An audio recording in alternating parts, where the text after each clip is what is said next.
joined Tierre Green back there, lucky at a 57-yard return against Kansas. Buffs lost at Iowa State. That's why this game has so much meaning. That was back on November 12th. 13 days ago, K-State defeated by Nebraska by 2 in the last game for the Huskers. The big leg of Crosby, it's high and about halfway back in the end zone, and Lucky will decide to take a knee. So Nebraska comes out with the quarterback who is a junior college transfer. I'm Zach Taylor from Norman High School in Norman, Oklahoma, and I hold the Nebraska single-season passing record. Grew up big fan of the Sooners. Dad a coach there. He's come on over to Nebraska after his junior college stop at Butler Community College, and for Bill Callahan in this West Coast offense has set a record with 2,094 passing yards. He was handpicked by Bill Callahan to run this offense. Nate Swift, Grant Mulkey, the receivers in the slot. First throw is to Mulkey. It's through his hands and incomplete. We'll have 2nd and 10 coming up. Ideal day, temperature in the 50s, very negligible wind, so this should not be any factor at all today, or the weather in this afternoon's game. Tim Taylor hit in the last game. The concussion seems to have bounced back just fine with the week plus off. Well, everybody's been talking about Harrison Beck, the true freshman who came in and was the hero coming in, gave up his red shirt to do it. Bill Callahan says, I have no regrets, but Taylor's ready to go. Play action, space to throw. Good coverage by the Buffs. Incomplete. We'll have 3rd down coming up. Lorenzo Sims and J.J. Billingsley over there defensively for CU. This Colorado defense is almost impossible to run on, so it will be important for Nebraska to execute the passing game here today. I'll tell you, the offense, the way it's designed, is predicated on balance, and Callahan's gotten a pretty good run-pass balance this year. They're 49% on the ground, 51% pass. 4 receivers out of the gun, 2 passes, 2 incompletions. 3rd and 10 from the 20. Against the 4-man rush, time for Taylor, not anymore. Brought down in a sack, a loss of 7. As the pressure comes on senior day from Brian Ewu, one of the captains of the CU team. Mike, I'm surprised a little bit because they come in with Corey Ross. They want him to be the focal point. They want to establish the run so they can get to the pass. He's just sitting back there way too long. The pressure comes both sides. It breaks down in coverage, and they get the sack. So Sam Cook comes on to kick. Stephon Robinson back to return. Say, if there's no threat of that run, Colorado's just going to lay its ears back and come hard. Buffs playing games up front. Set up a return. Here at altitude, kicking it away. And a very nice kick. Goes out of bounds right about the 30. They're going to mark it at the 30-yard line. A 52-yard boot. 3 and out for the final time as a Buff.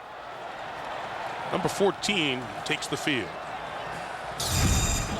Joel Platt, Pomona High School, Arvada, Colorado, playing my last game here at the University of Colorado, and I currently own 35 school records. Those of you here in Colorado know the story. 23 years old, the baseball career with San Diego, stuck in A-ball, wasn't going to get out, so he got out, walked on here at Colorado, and has put together 4 very impressive years to pass some big names in the passing charts. First down, first run, Hugh Charles breaks free to the 24-yard line. Daniel Bullocks had the angle, pushed him out of bounds, but the gain is 45. That's what Nebraska didn't do. Start with a run. Watch the hole that is zone blocking, and then look at this running lane. He's got one guy to beat. Now watch what he does to that guy. Overruns the play, doesn't break down. He sees that he has no momentum. He takes it outside. Big gainer for Hugh Charles. Great start for Colorado. Hugh Charles could have a big day today because this defense, although it started #1 against the run the first 4 games, the last several games has given up big chunks. Ate up Courtney Grigsby. Now the quick toe on the edge to Charles.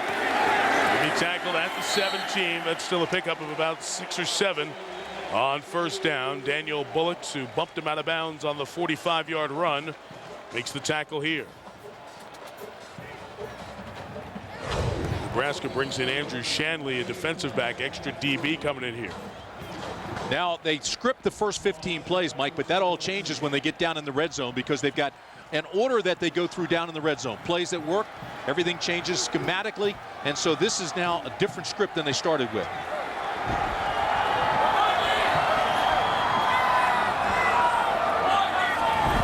Second and 3, second straight throw, Klatt for the end zone, incomplete, intended for his fabulous tight end Klopfenstein. It was Jay Moore on the coverage.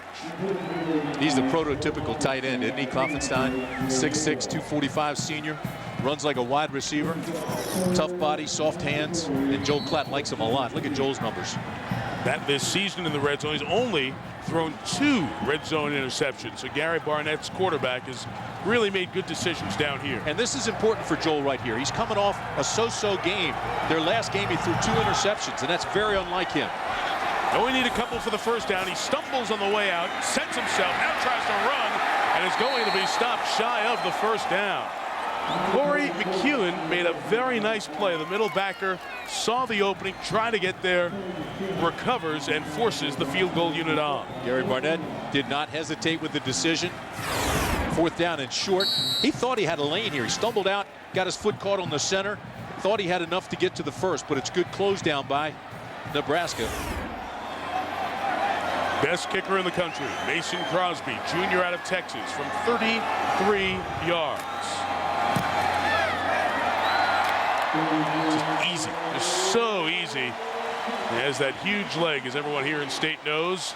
Good from 33, so Crosby makes his 20th field goal of the year. And just like that, 3-0 Colorado, and credit those points to that 45-yard opening play run for Hugh Charles and the Buffs. That's a little lob wedge for Crosby. And he's had 6 beyond 50 yards, and he's hit 5 of those. One of the strongest legs in college football, as you said, but you said so easy, and yet his leg is so strong, and he just splits the sticks. He's got such great confidence.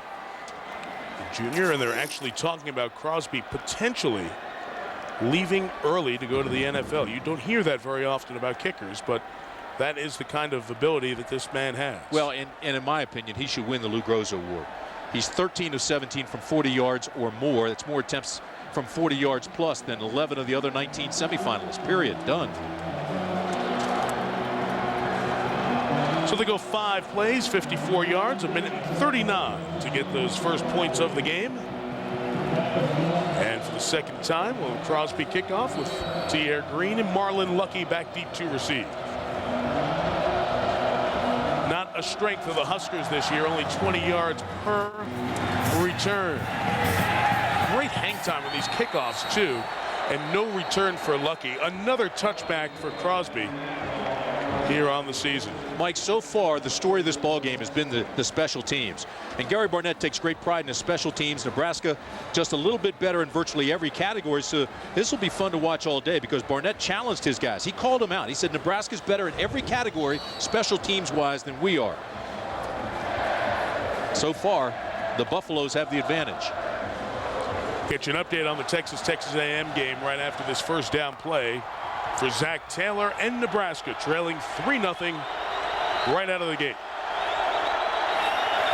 Guys will also update us on a very important game for another team near the top of the BCS, LSU. First down run with Ross, nothing, and here's John with the update in New York.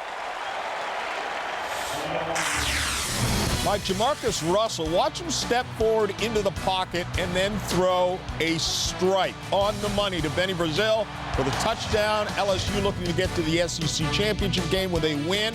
Updating Texas and Texas A&M. Texas is deep in A&M territory. They're on the 12-yard line right now trying to put this game away with just about 2 minutes left. Mike, back to you. Okay, John, Buffs hope to see the Longhorns in 8 days in Houston. If they can win today, get to the Big 12 championship game. Corey Ross would like to stop that from happening. He gains 5 to the 25. Senior from Thomas Jefferson High School here in Denver with his 10 siblings, hoping that this final regular season Big 12 game will be his best. Talked about how emotional this game is for all the seniors. How about Corey Ross, this little running back right here? Grew up in Denver, Colorado, comes home, told me yesterday he had to get all kinds of tickets for friends and relatives. He said he was very emotional. He said he's going to have to keep himself calm. He's listed at 5'7", but I got to tell you, standing next to him, he's lucky to be 5'5". 3rd and 5 They need to get to the 30, looking for the first down of the game. They complete it on a nice pass and catch to Ross. 15 out of the backfield. Lorenzo Sims made the tackle.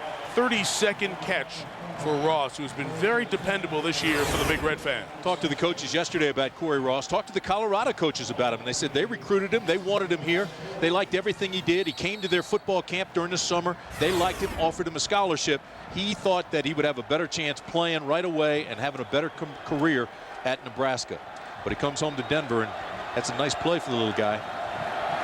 Ross comes out. Marlon Lucky is the lone back with 4 wides.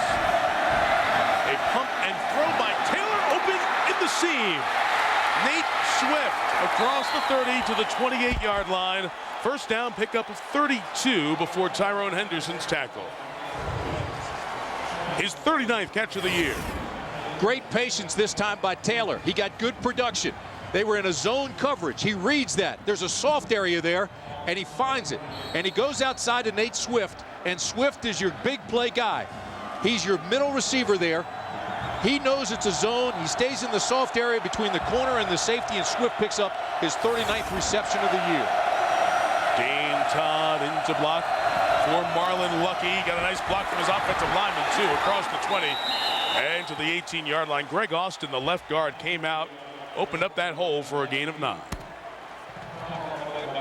And you know how they came out and threw the ball 3 straight? Colorado just laid its ears back. Well, now they're mixing the pass and the run. Here they come back and they give it to Lucky. Marlon Lucky had a big hole. Good little change up there because he's 6'1", 210, where Ross is 5'5", 5'6", 190.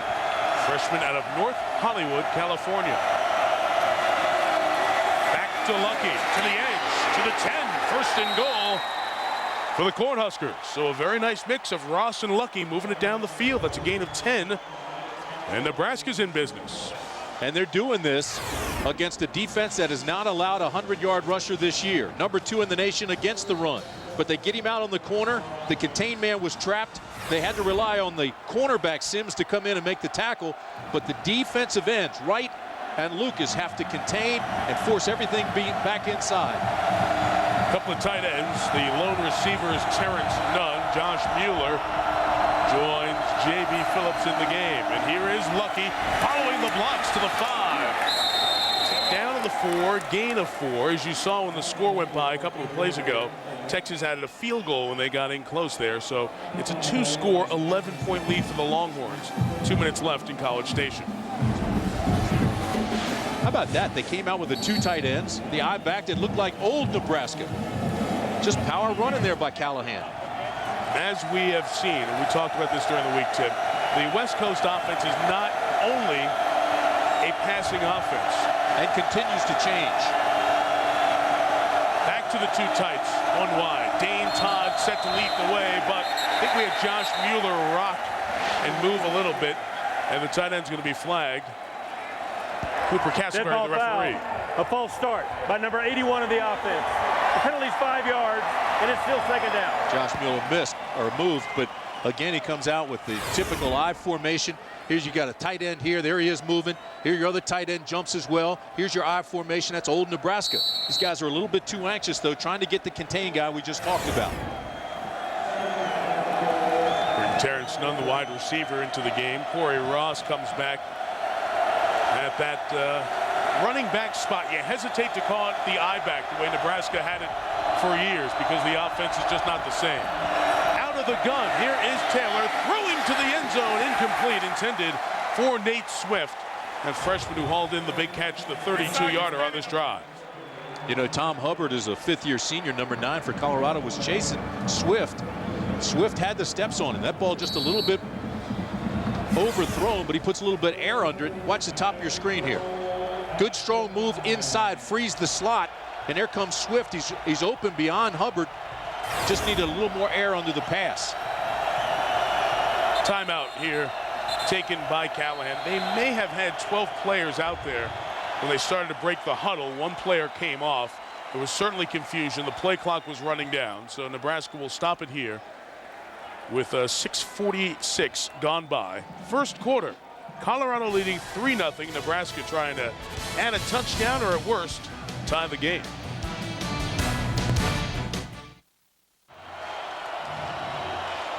Out of the timeout, we have a 3rd and goal here for Nebraska, trailing 3-0. Todd Peterson, freshman receiver, in the game, joining Nunn and Swift as they run out of the gun. Nunn in motion, Taylor throwing to the end zone, and it's incomplete. Good job of coverage by Jarrett Burrell to help knock it away, and we'll have 4th down coming up.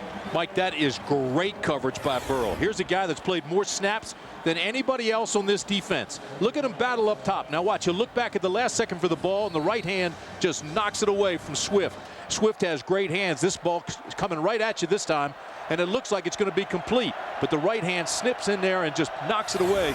Very nicely done by Burrell. Freshman Jordan Congdon has had a good season and adds the field goal to make it 3-3. So both teams drive down the field after that initial Nebraska 3-and-out. Colorado gets a 45-yard run to set up its field goal. Nebraska a 32-yard pass play to set up its field goal. Well, that's a good-looking drive by Nebraska, a confidence builder for a team that really is still trying to legitimize this offense that Bill Callahan has put in Nebraska.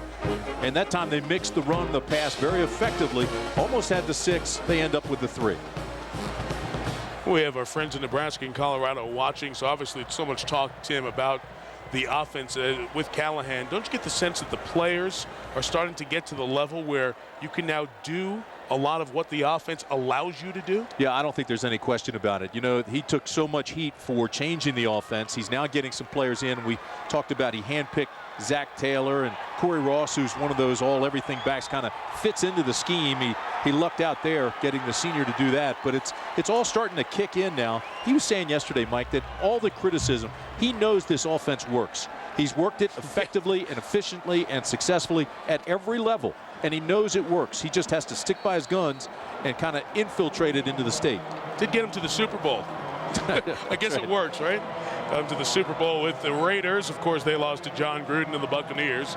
Terry Washington and Stephon Robinson are back deep to receive as Congdon is set to kick it off. Returnable from the 3 with Robinson. Into the pile, but still going, almost spun on the way out of it. And Robinson's brought down at the 25. 22-yard return and average field position for the Buffs. Of course, a Colorado win, and they win the North for the 4th time in 5 years. Texas and Oklahoma have been the teams that have been dominating the Big 12, not just in the South, but obviously dominating from a perspective of contending for national titles. And it's now over as the Longhorns have won by 11. And the Buffs will see them next in 9 days, or Iowa State. And there are the pretty clear-cut scenarios. Can all be decided here this afternoon. Charles, the tailback. Flat throws complete. Gain of 8 with Patrick Williams, redshirt freshman out of Dallas. 23rd ball he's caught this season. Courtney Grigsby made the tackle. Problem for the Colorado receivers, they're looking back into the sunshine. You can see which way the shadows are going. He looks back into the sunshine to get that pass, especially on deeper passes where the ball's a little bit higher. It's going to be a problem. And there's the sun up behind the press box there that you see, and you can see how it illuminates and comes down. And when the receivers are looking back, they are looking right smack into that sun, and it is tough. Run, Charles got the edge. First down. Hugh taken out of bounds. Give him 7 to the 41-yard line. That will be Blake Tietke on the tackle. He's out of Cedar Rapids, former walk-on. So many former walk-on stories in this game. Joel Klatt is one as well.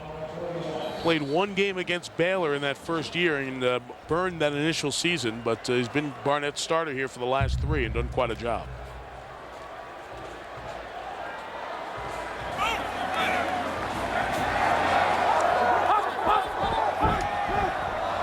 With the bunch formation with a couple of tight ends to the near side, and Klatt will throw wide open to Sipniewski, or rather to Klopfenstein, I beg your pardon.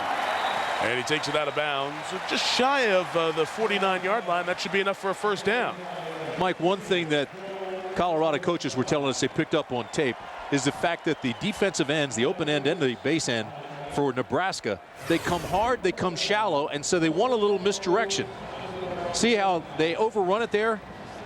And what happens is they come back on the little waggle, and Ickes 49 can't get back out fast enough, and they just dump it over to Klopfenstein. And these tight ends are so active, you've got to be very careful. Nebraska has become sack happy this year. 42 tops in the country.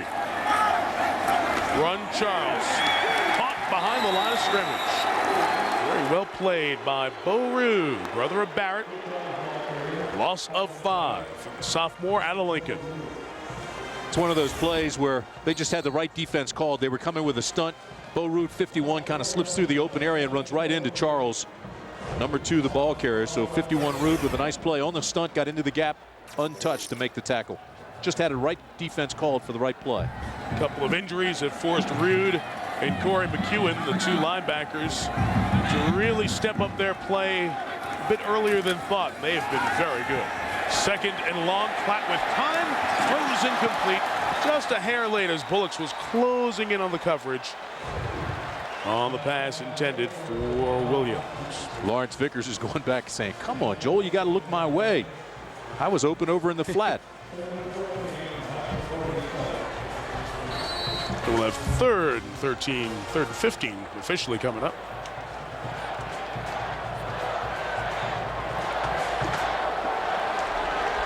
See what Kevin Cosgrove's crew can come up with.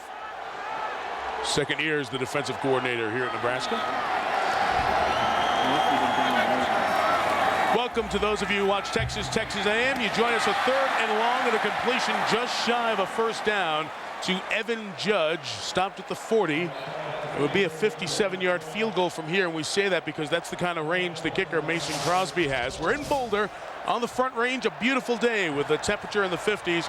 3-3 is our score. Colorado and Nebraska. Mike Tirico, Tim Brandt, Suzie Schuster. Opening drive was a 3-and-out for Nebraska. Then we had a Colorado opening drive for field goal, followed by a response from Nebraska getting 3. And now Crosby's going to come out and try a 57-yarder. He's made a 60 in his career. He's made a 58 this year at Miami. He's made 5 from over 50. This one from 57, he's got all the leg in the world, but it's no good. He cleared it by 10. He is an unbelievable kicker now, 5 of 7 in his attempts over 50 yards. And that's one of those deals, Mike, you hope that those that vote for the Lou Groza Award don't look at his numbers and say, okay, well, he missed beyond 50 yards. That now makes it 5 of 7 this year beyond 50 yards because of that miss. But I'm telling you, you see the strength of his leg. He's going to be a great NFLer. He's got more attempts over 50 than some conferences do. 7. And he's made 5 of them. Almost had this one, too. 3-3. We'll get you all caught up on what's been going on and what's on the line here today when you come back to Boulder.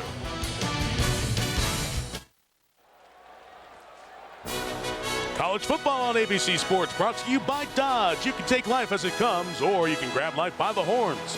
Dr. Pepper in your local Dr. Pepper bottle, or Dr. Pepper, one taste and you get it. And Drive Insurance from Progressive, available only through an agent or broker. Relax, just drive.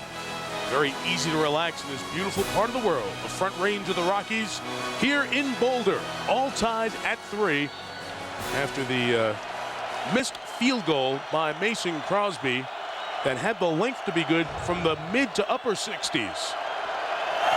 But as Tim pointed out during the commercial, good field position for Zach Taylor and the Huskers. He's brought down, loss of 2 as he was trying to scramble. James Gary, captain, comes up with the play for the stop. Crestor starting lives. Nate Swift already has a big catch today. Corey Ross is a senior from Denver, playing his final Big 12 game back in his hometown. About 40 friends and family on hand. Watch those freshmen on the edges here of the offensive line, Murtha and Slauson. They are both young. They have improved. However, they are not experienced. Colorado knows that. Try to take advantage of that against this West Coast offense, orchestrated by Zach Taylor, junior quarterback out of Norman, Oklahoma. Grew up a fan of the Sooners. His dad coached there. 2nd and a dozen. His throw is complete, about 4 yards shy of the first down. Next to J.B. Phillips, the tight end, his 12th grab.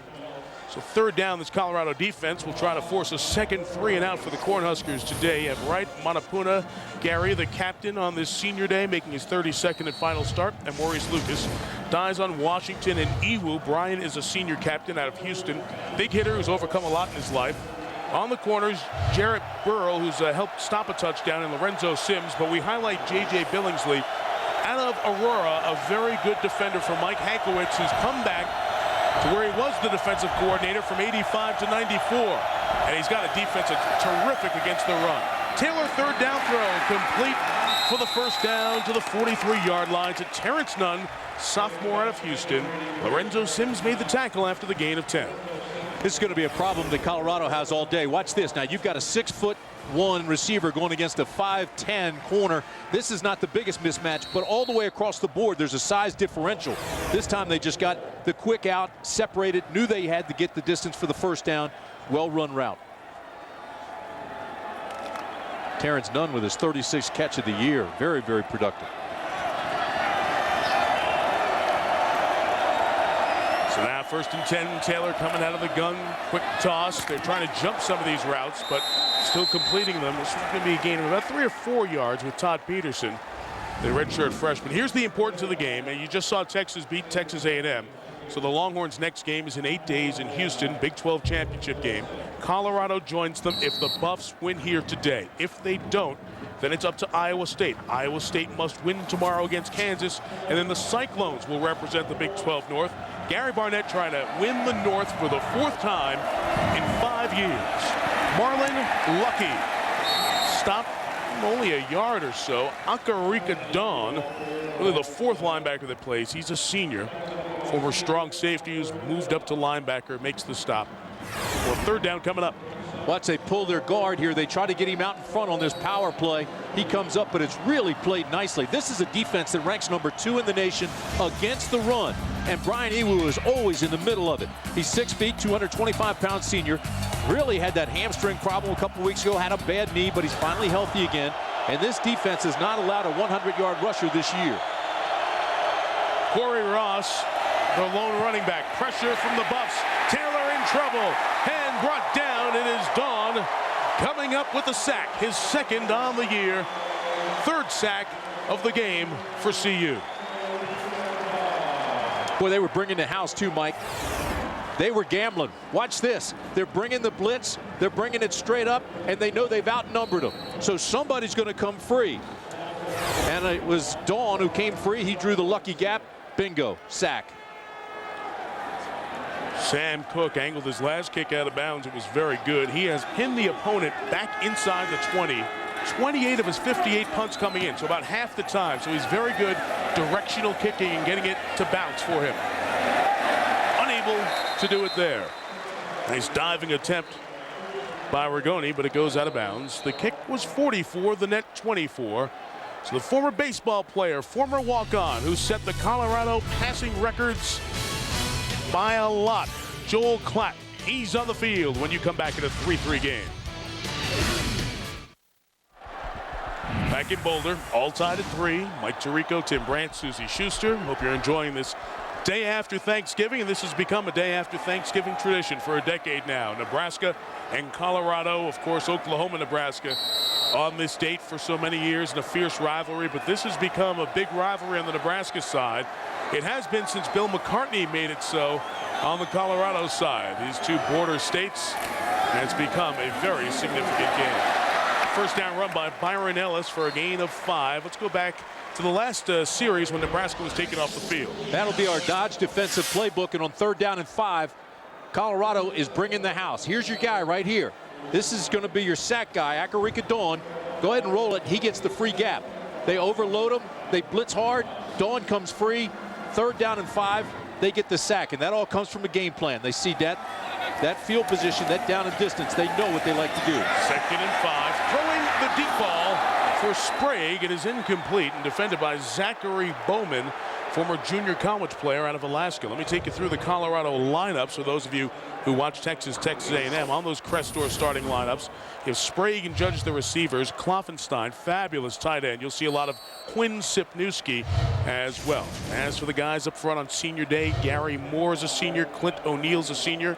Those 2 tackles, joined by Fenton Daniels and Daniel Sanders, getting the start today at the split guard spot. There's Kloffenstein already in the action today with a catch. He has 26 on the season. 3rd and 5. Ellis is the back. The throw is complete but shy of the first down. A gain of 4 for Kloffenstein. So the Nebraska fans, about 5,000 strong, they are heard as the Big Red defense. The black shirts come up with a 3 and out of their own. Good job by 25. Tiki, the safety. He knows that Kloffenstein's the main guy, just does a quick button hooking out, and he's right there on his back. Great coverage. Terrific hands by Kloffenstein. You know he's going to catch it even if you're hanging on his back. Fabulous kickers. You've already seen the big leg of Crosby, the place kicker, as Courtney Grigsby goes back to receive. John Torp set to punt. He's one of the 3 finalists for the Ray Guy Award, best punter in the land. This is not his best. Tough in the sun. Nice job by Grigsby from the 19. That's a hand up by the face, and here comes the flag. On a gain of 11 on the return. Let's see if they will call the face mask and if it'll be 5 or 15. 2 mistakes in a row for Colorado. First, Kloffenstein doesn't know where the first down marker is and doesn't get enough on his pass reception. Then they come down and they get the face mask.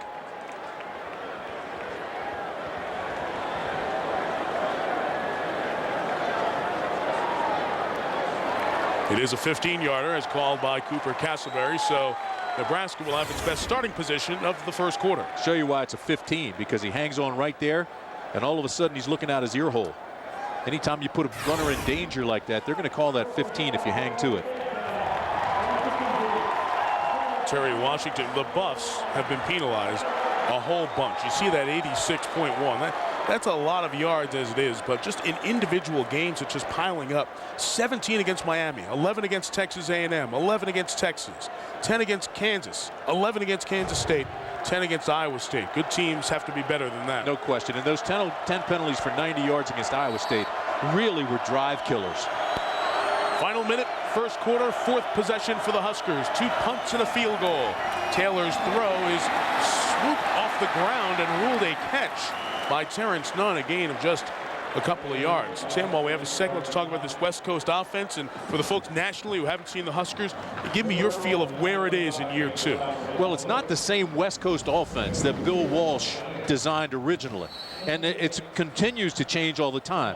But if you look at these numbers, you'll see that Bill Callahan's offense is starting to take hold now that he starts to get some people in there. I mean, the rushing game has improved. The passing game has improved. He's starting to get his balance. You're starting to get guys with Zach Taylor in there that understand what he's trying to do. Now, is it hitting on all cylinders? Absolutely not. And it's going to take some time. But I'm one of those guys that thinks it will work here if he sticks with it and continues to get the players that can play in it. Final play of the quarter is a nice pass to Nunn. Terrence breaks through the tackle. Check that. That's Nate Swift, who gets it in the first down to the 37-yard line. Pick up a 15 to end the quarter. So a couple of catches here for Swift, who is breaking some of the Irving Fryer receiving records at Nebraska, even though he didn't play the first 3 games of the year. Nebraska has it in Colorado territory when the second quarter begins. After 1 in Boulder, all tied at 3. And we're back with more after this message and a word from your ABC station.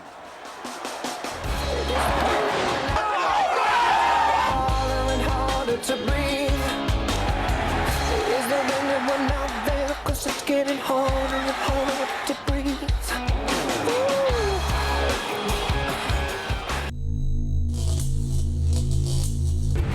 Hi, I'm Zach Taylor, quarterback for the Nebraska Cornhuskers, and I just want to wish everybody out there a happy Thanksgiving. Happy Thanksgiving, everybody. Terrence Nunn, the wide receiver, joining his quarterback Zach Taylor, and all of us at ABC. Glad you're including us in this great day. Friday after Thanksgiving, settle in, enjoy the football. Nebraska on a drive. Taylor tried the pump and go, was covered. The receiver broke open as Taylor scrambled out and threw it away and out of bounds. Zach was running for his life there. We'll have 2nd and 10 coming up. That breaks his streak. He had 5 straight completions after throwing into the end zone a couple of times. Pretty good hot streak. And this is a situation where he really had a receiver open for a second. They were in a cover 2 and he got past the safety. He was wide open, but at that time Zach Taylor now was scrambling right and just threw it away because he lost focus with what he was doing and started seeing those black shirts chasing him. We got some personnel issues with Nebraska, bringing France Hardy, the receiver, in and out. Finally got the right personnel for 4 wides and 1 back on 2nd and 10. Taylor, who has broken David Hum's passing yardage record here this year, can run with it. trying to get to the first down, but what a hustle play by Jordan Dizon. Out of Hawaii, the sophomore, first true freshman to start in a while at the linebacker spot for Colorado. You know, Dizon, Mike, is like a heat-seeking missile. Just watch 44 now chase him down once he starts to scramble. All right, here goes Taylor. Here comes Dizon, 44. And watch the impact. Bam! And just knocks him out of bounds short of the first down. Terrific play by Dizon, who's 6 feet, 225-pound sophomore. And you talk about lost. Zach was almost lost on that play. You saw that his dad has all those Oklahoma ties. He's from Norman, Oklahoma, and he's going to have to take a timeout here as the play is late in coming in. It was kind of a detox of the system. There were Oklahoma pictures all over the Taylor house. He and his brother Press, and it was get that Nebraska red in there and kind of change it up a little bit. And now they are a Cornhusker family, at least as long as Zach is going to be the quarterback. A third and a yard coming up from the Colorado 28. After this, Nebraska call timeout. Allstate presents Good Hands Flashback. Eric Crouch and the Nebraska offense demonstrated their versatility during a showdown with Oklahoma in 2001. The Huskers quarterback was on the receiving end of this 63-yard double throwback.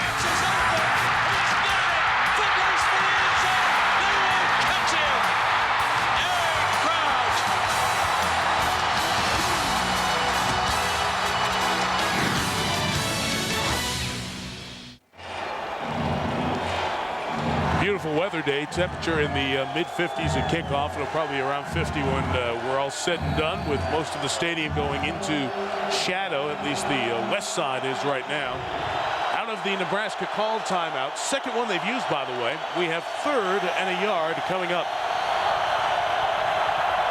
Dane Todd, the fullback, leads the way, and the run by Cody Glenn, the freshman out of Texas, is going to get it. When they ran it early on, a big thumper, they called him Baby Earl because he grew up 40 miles from Tyler, Texas, the home of the great Earl Campbell.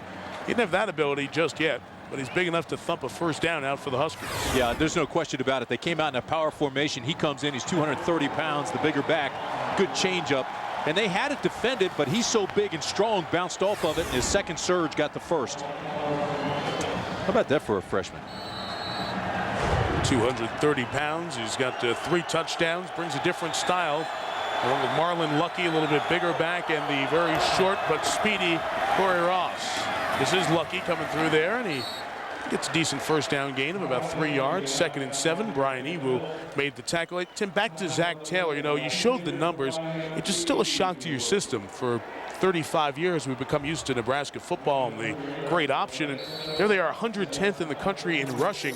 And Taylor, in one game this year, set a record by throwing it against Iowa State 55 times. Yeah, and he's still not completely there. 14 touchdowns and 10 interceptions. But he comes in.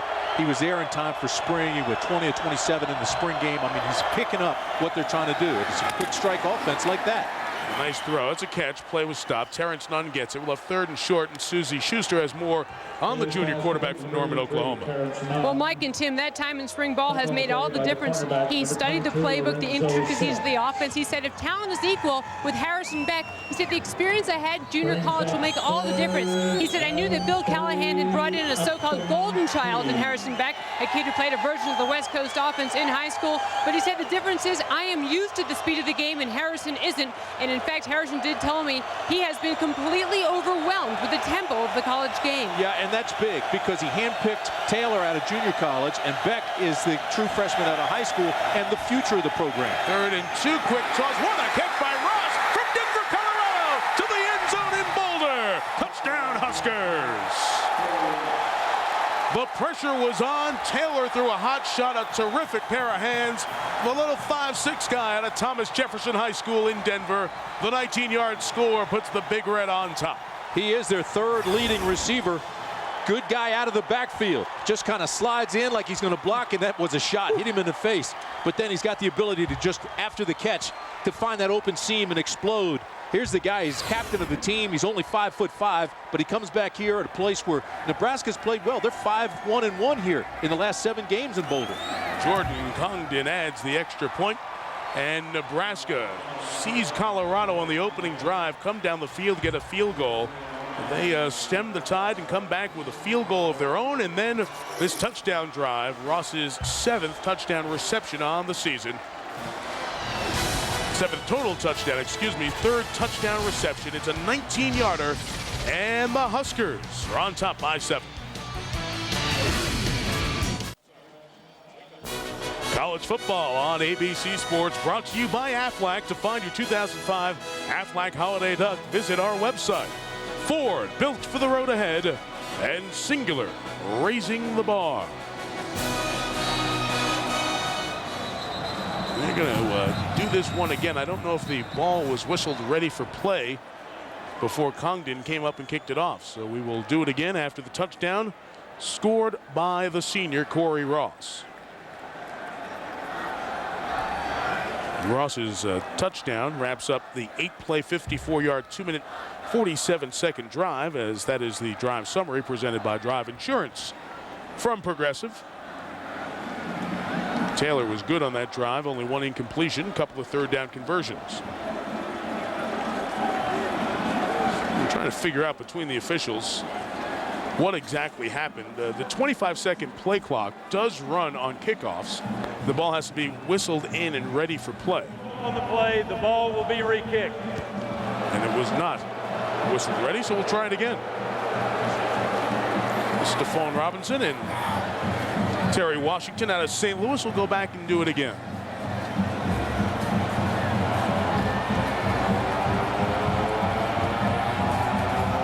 The freshman Congdon has shared the kickoff duties with Jake Wesh this year. Robinson had a big return in the Colorado State game way back at the start of the season. He won't return it here, and Tim will take us back to the last thing that happened in the end zone. Well, it was all set up, Mike, by that missed field goal. They got good field position, and then they made it pay on this play. I mean, here's your guy right here. Here's Corey Ross. He's just going to come right through here and just get a little flat. Go ahead and roll it. You'll see Taylor picks him up, tries to knock him over with the pass, but then watch the blocking that he gets up here. Oh, 3 guys. Todd Peterson's right in the middle of it. They field it off. They block it. They shed it. It's gone. In for the touchdown. You got to watch that circle. They had him circled. J.J. Billingsley, the safety, came up to blitz and bring the pressure, and that's why nobody was home to make the tackle. So Klatt back at it right away, and his pass is incomplete. As Nebraska's doing a nice job in coverage. Evan Judge was the intended receiver there. And Klatt, the former baseball star, off to a 5 of 9 start here this afternoon. Mike, we go back to that missed field goal, and although he had plenty of leg, missed it wide right, and it gave Nebraska terrific field position to start that drive. And boy, they capitalized. Taylor 4 for 5, 40 yards on that drive, and you know they've taken this crowd out of it a little bit. Sellout crowd. So often you have a game on Thanksgiving weekend and students aren't here. Sometimes the attendance is down. Not for Nebraska, Colorado. Students here in good numbers, and obviously everyone else filling up Folsom Field. Pressure is on Klatt, and he's brought down. Titus Adams, the senior out of Omaha, and Jay Moore, the open end out of Elkhorn, Nebraska, combined for a 9-yard loss. Well, I'll tell you what, they're coming hard, and Joel Klatt's not comfortable anymore. He's wondering where his blockers went. You know, this offensive line that Klatt has in front of him has only allowed a league best 7 sacks coming into this ball game, so that's unusual to see Klatt get sacked like that.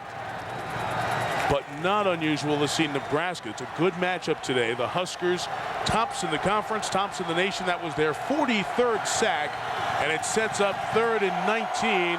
The Buffs needing to get to the 30, and they will just draw it to get space and get nothing.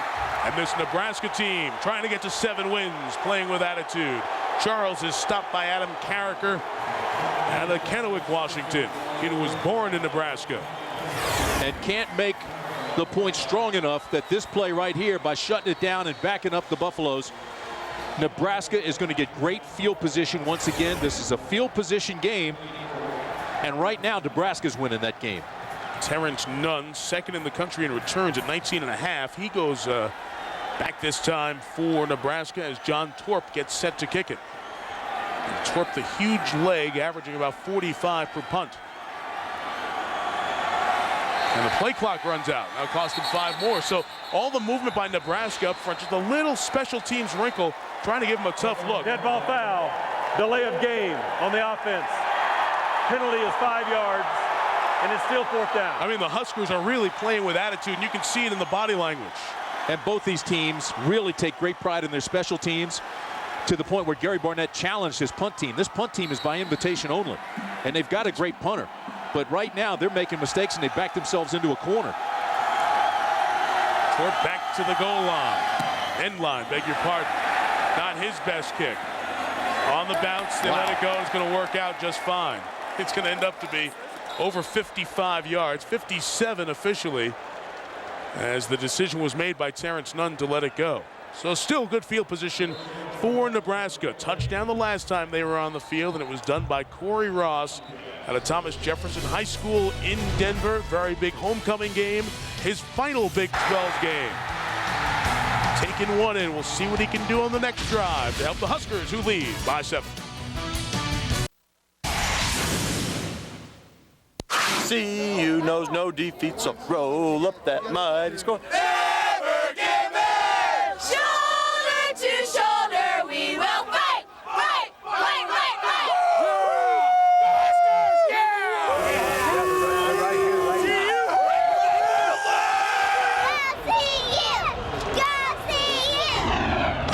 Great scene here in Boulder this afternoon. Wonderful tailgating. About 5,000 Nebraska fans making the trip.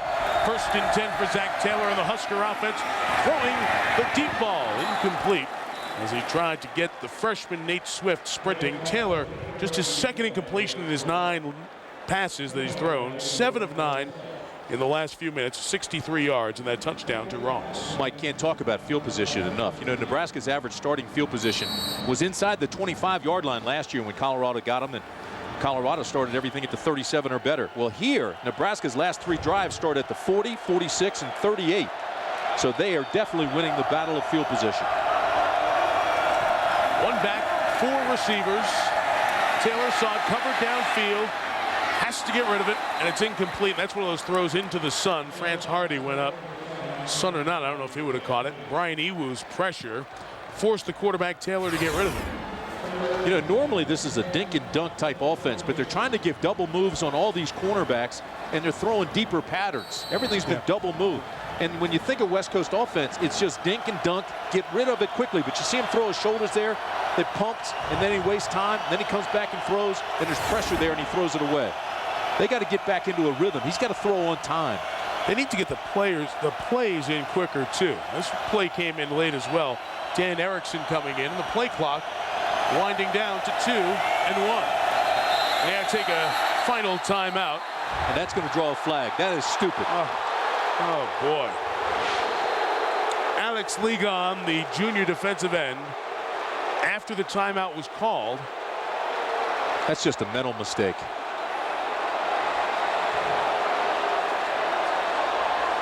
And they feel that he could have stopped in time. First down. Timeout, Nebraska. Dead ball, personal foul, number 51 on the defense. And we have people, morons, who are throwing stuff onto the field. We've had a bottle thrown and some other stuff, and some of the Colorado players are trying to tell him to calm down. Saw the clock, called his final timeout. The snap came firing back. And there you see it real speed after he called the timeout. Ligon came in. He can't believe it.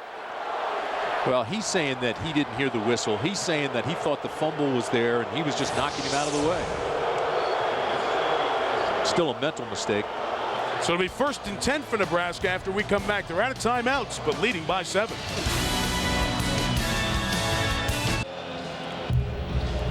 As we're back from the timeout, it's first and 10 after the 15-yard dead ball personal foul against Alex Ligon.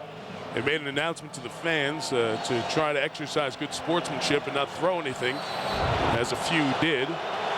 Very difficult call, trying to protect a quarterback. Here a timeout with the whistle. Bang, bang call, as Tim said. But it's in Nebraska's favor. And Taylor steps up wide open. It's Peterson. Todd Peterson inside the 15. And he takes it to the 9. First and goal for the Huskers. A pickup of 38. And they are really doing damage to the Buff secondary here in the first half. Zach Taylor really in a rhythm. I mean, we talked about him double pumping, and he had to throw on time. This time he does throw on time, but again, it was the double move, so they've seen something that they're trying to work on. He fakes the out, there's the move, now he's sprinting down, nobody picks him up.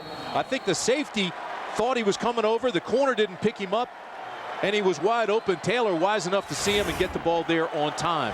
And Timmy, to double move, you have to get time from your offensive line. They're doing a nice job. They go up the middle with Cody Glenn, the big back, took it down inside the 2, and Nebraska a yard and a half away from a 14-point lead on the road here in Boulder, a third of the way through the game. Mike, Colorado's got to regain its composure. Look at the referee here on the left side. There's the timeout. The referee on the left side of the screen. He goes to blow his whistle. All right, but here comes the defense, and they don't know if, in fact, the whistle had been blown in time or whether it's a fumble. So they're still upset about the call. It was a bang-bang call, but they've got to regain their composure. They've given up 2 big plays. Dane Todd, the junior fullback from Lincoln, leads the way. Glenn walks into the end zone. Touchdown, Nebraska. And those aren't the only people who wear red that are cheering. How about the folks in Ames? The Iowa State fans are all fired up right now, because if the Buffs lose and Iowa State wins tomorrow, Iowa State goes to the Big 12 championship game. Boy, Zach Taylor's playing with such confidence. They're working their backs perfectly. Glenn comes back in. He's the big back. His second touchdown. He looks very effective when he runs it down in the red zone. 5 plays, 62 yards. Jordan Congdon adds the extra point. 17 unanswered for Nebraska. They've scored 17 points in 13 minutes and 9 seconds, silencing the crowd in Boulder. 17-3. Big Red. Well, Zach Taylor, the quarterback who was injured at the end of the last game that Nebraska played, a 27-25 win over Kansas State. He got a concussion, so really the fourth quarter had to go, as Susie Schuster told you earlier, to Harrison Beck, the freshman who burned his red shirt, didn't play before that. Ends up doing enough to maintain the game. Congdon comes in, kicks the game-winning field goal. Nebraska wins that game, gets a 6th win, so they are bowl eligible.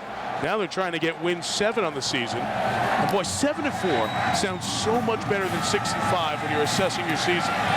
Returnable kick, Stephon Robinson, room to run. Flag down. He's down at the 25-yard line. So penalties have killed the Buffs throughout the season. They've already picked up 3 flags for 35 yards, 2 personal fouls, and here's another 10 on top of that. So as they mark it off, let's go down to Susie Schuster. Suze? Well, Mike, to say that this Nebraska bench is elated wouldn't even put it correctly. This team, to a person, said to me yesterday, we need to win this game not for pride. We're already in a bowl.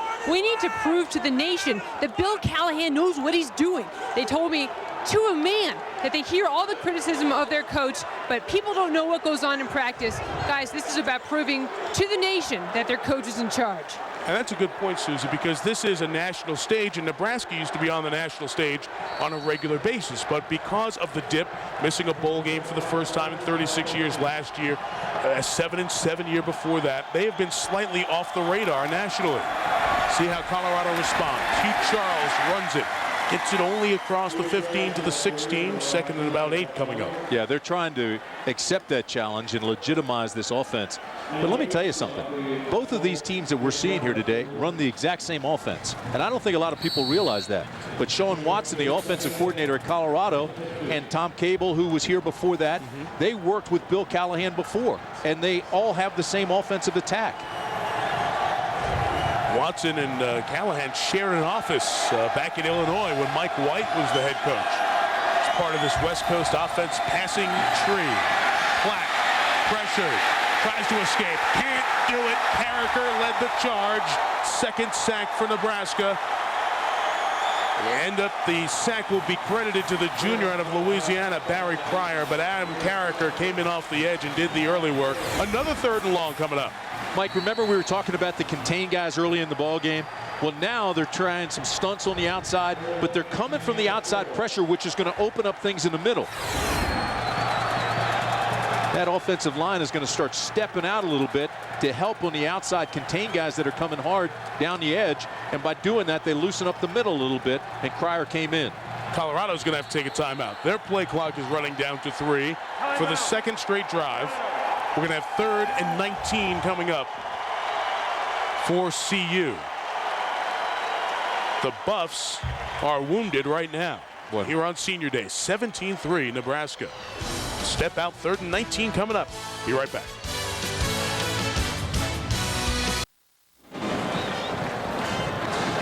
Pretty stunning turn of events here, really in about a 13-14 minute stretch. Nebraska has scored 17 unanswered.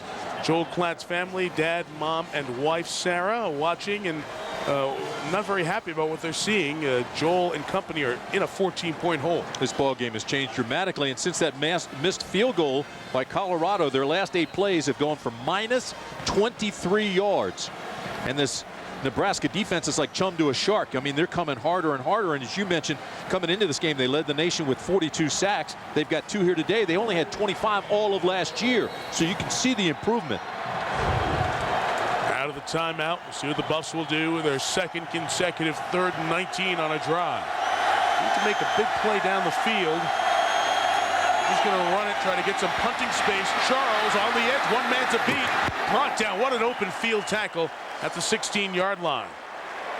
Terrific play by Zachary Bowman. We talked about him from Anchorage, Alaska. Became a starter in week 4.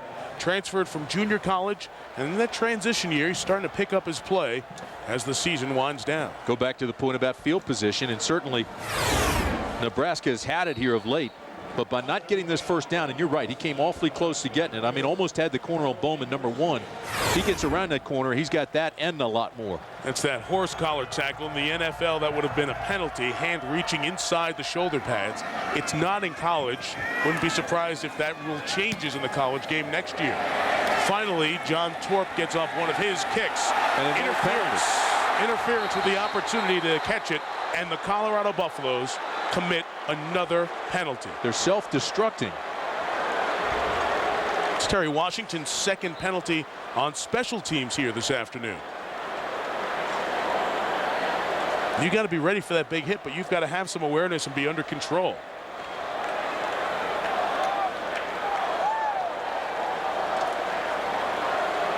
That's all timing, all timing. And you've got to use self-discipline, breakdown, wait for him to make the catch. Kick catch interference. Number 10. Kick catch interference on number 10 there you go. Of the kicking team. The penalty is 15 yards from the spot of the foul, and it's a first down. 3 15-yard penalties. He's even waving up here to thank you for the number. Well, let's see, who was it? Watch this, Mike. You have to break down here. It was 21. It was, yeah. You've got to break down. You've got to wait. You've got as soon as he catches the ball, then you can explode through it. It's Vance Washington, not Terry Washington. 21, not 10. Right name, wrong number, and you can see he's trying to find somebody to be a sympathetic ear right now. That's when guys start to walk away from you. Taking over at midfield, a toss to Ross, who throws it back to Taylor, who can still throw it. Look out for Ross out of the backfield. Ross took the pitch, takes the pass, and takes it for about 25 yards. What a great job by Taylor and Ross both. Taylor saw his receiver was taken away. It was one receiver downfield, and he was taken away. Good defensive coverage by Colorado. But Corey Ross had enough sense. He was the safety valve. He slides out. Now watch. Here's Ross. Give it back to Taylor. Taylor looks down deep. His receiver's covered. He starts to scramble, and Ross puts his hand up and says, "Here I am." Throws it out to a safety valve, and Ross just explodes. Smart play by both guys, Ross and Taylor. This Colorado defense that has not given up a lot of points during the year on the ropes. Good pressure. Taylor goes down. Abraham Wright out of Oklahoma City comes up with his 5th sack, more than his total from last year, where he had 4.5. It's a loss of 8 and the 4th sack for the Buffs here in the first half. Colorado basically a zone team, but they're trying to bring some pressure, and so they're using some zone and man combinations. Boy, they came hard that time, and they've got to stay in Taylor's face. They've got to make him a little uneasy, because right now, boy, he's feeling it.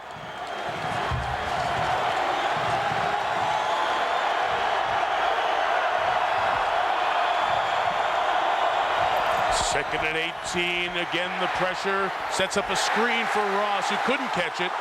And a penalty marker comes in.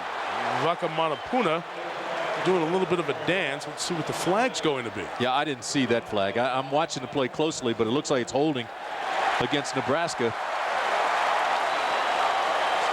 It's now a little bit of the tide turning with a couple of back-to-back flags against Callahan's team.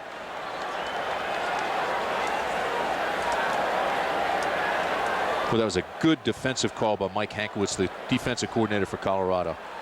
Second down and long. They don't need the blitz. Set back. They were in a zone. Set up perfectly for the little screen. Will they take the penalty here? Yes, they will. Holding on number 70 of the offense. The penalty is 10 yards, and it's still second down. It was on Matt Slauson when we did the lineups at the beginning. We told you to watch those freshman tackles.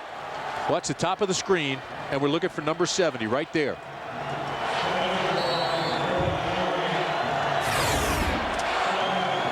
And he comes out and bothered by an injury throughout the season.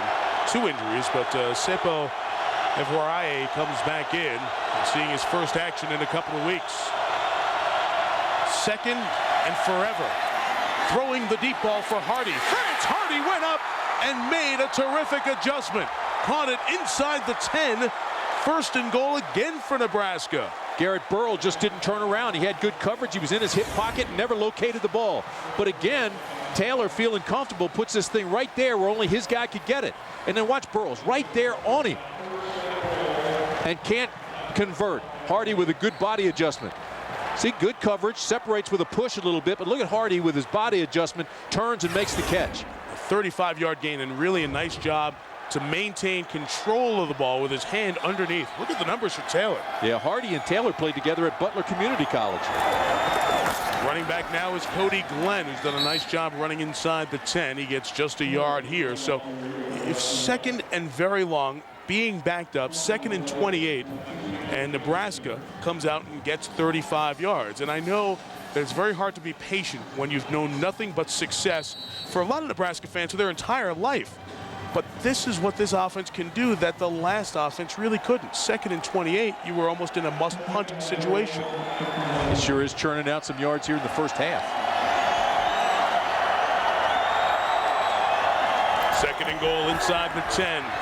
Taylor has to get off the edge. Wide open to the back of the end zone. Peterson couldn't bring it in. Todd Peterson lost his man, was just scraping across the end line. Just couldn't hang on to it. Cornhuskers are running some really nice rub-offs. Watch the bottom of your screen here. He slides out, takes over, and you wonder, where is Lorenzo Sims, 22? What's he looking at? I mean, that should have been a touchdown. All Taylor has to do is put it back there. Third goal.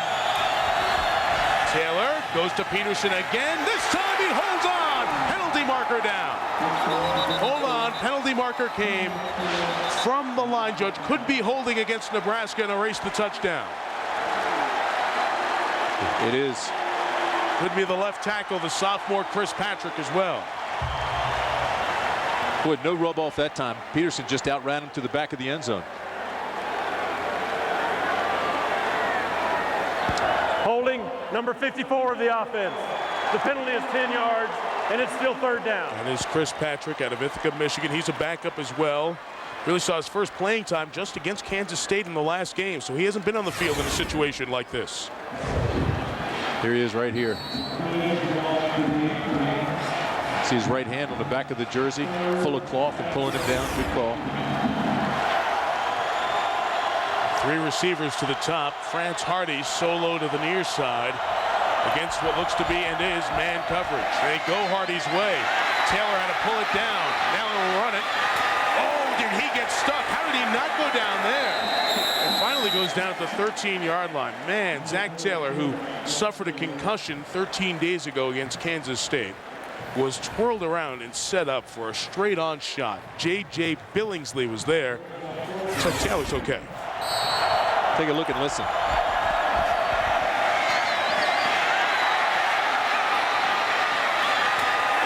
Wow. Thaddeus Washington's helmet came off, and for a minute I thought there was a head in it. Congdon kicking from 30 to make it a 17-point lead. Out of the hole to the punter, Cook. He knocks it through. 30-yard field goal, and Nebraska has scored 20 unanswered points and is shocking Gary Barnett's Colorado team by 17.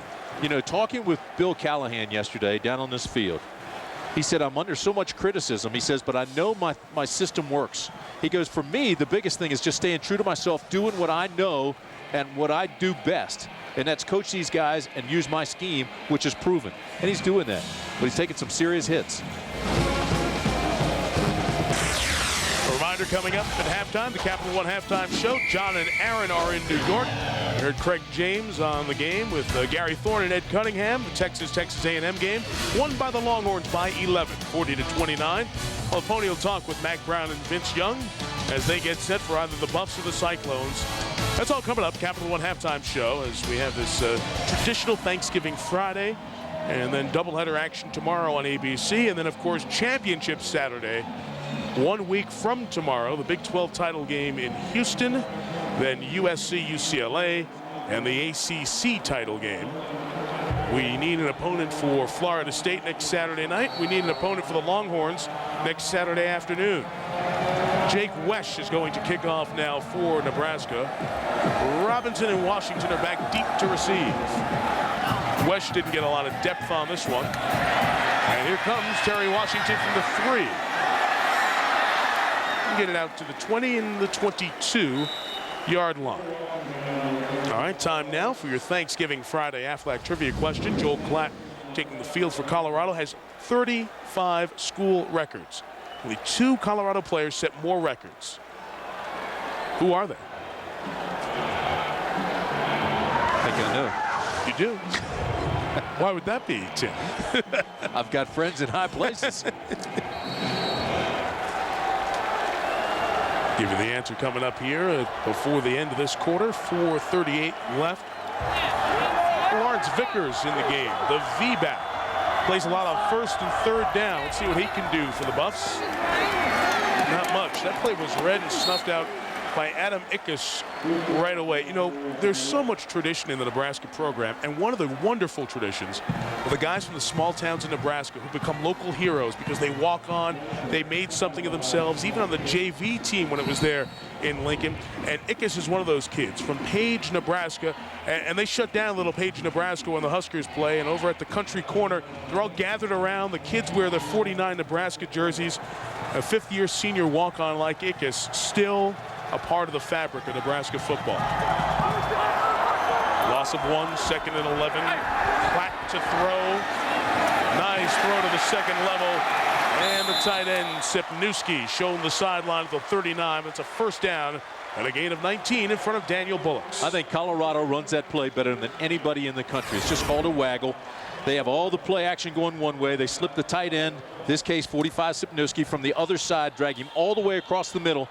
And on the reverse, after the play action, Platt just rolls that way and hits him. They do that extremely well.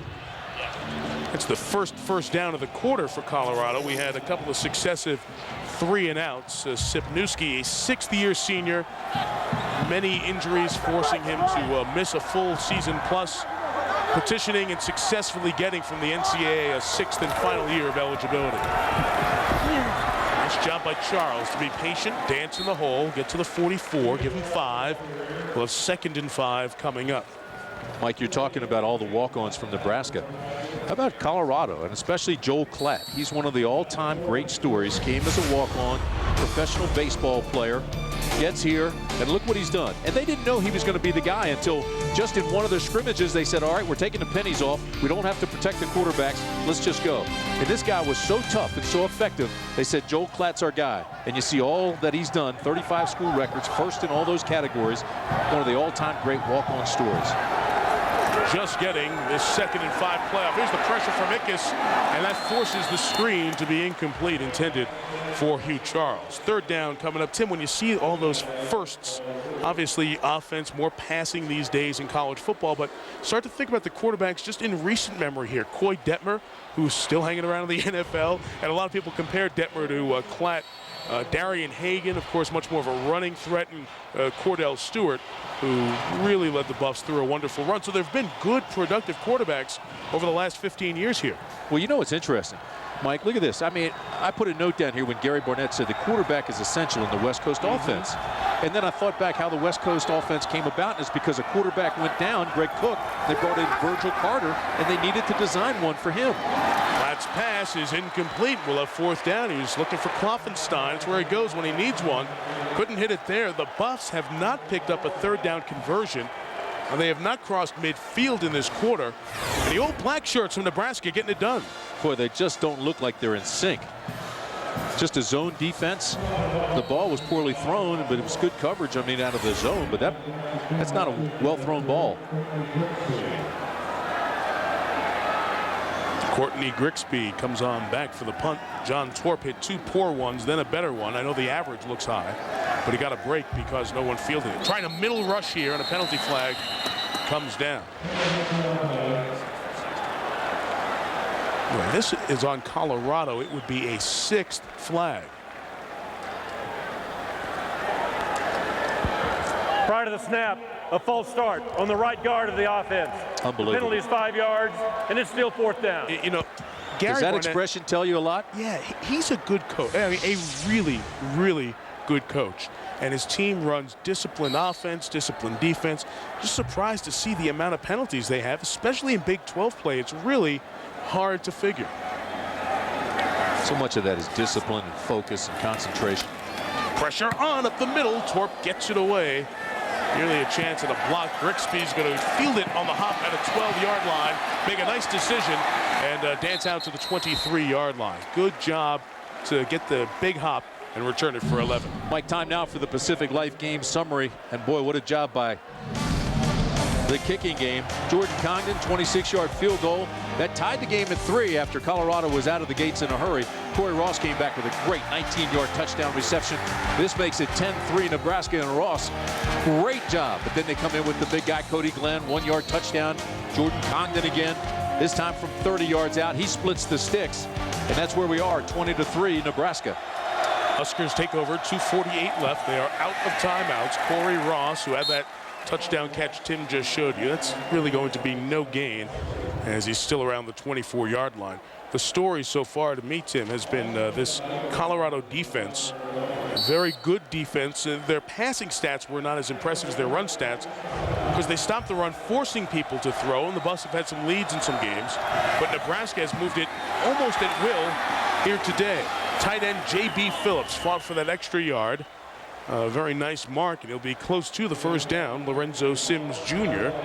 made the tackle. But you see him getting everybody involved. You've got so many different receivers that are available to him. They even split their tight ends and make them wide outs. Then you've got Terrence Nunn, you've got Nate Swift. We've seen Peterson come in. He was open twice in the end zone. They missed him. But, I mean, he's got a lot of receivers doing a lot of different things, getting them involved, and you see the difference in total yards. And right now it's all Nebraska. And we have a half dozen different receivers that have caught Zach Taylor passes in the first half. They're measuring for the first down. And Nebraska's just shy of it.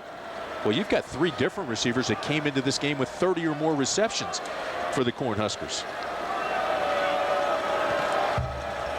It's almost like detox.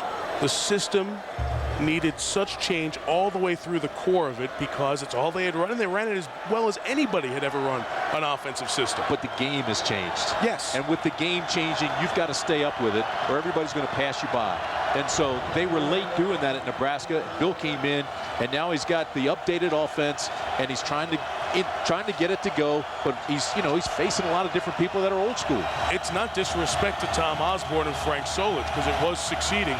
But as speed came to defense a little bit more, that option out of the eye for Nebraska was not as effective as it had been before. That's a good point because the defenses are changing too. You've got a lot different skilled guys now on defense, especially with that Tampa 2 that they play. You know, you've got those skilled guys out there, and that was designed for this West Coast attack. 3rd and inches, and just a keep by Taylor, who easily gets the first down at the 35-yard line. Remember, the Huskers have no timeouts. They're a 17-point underdog in some places, leading here by 17.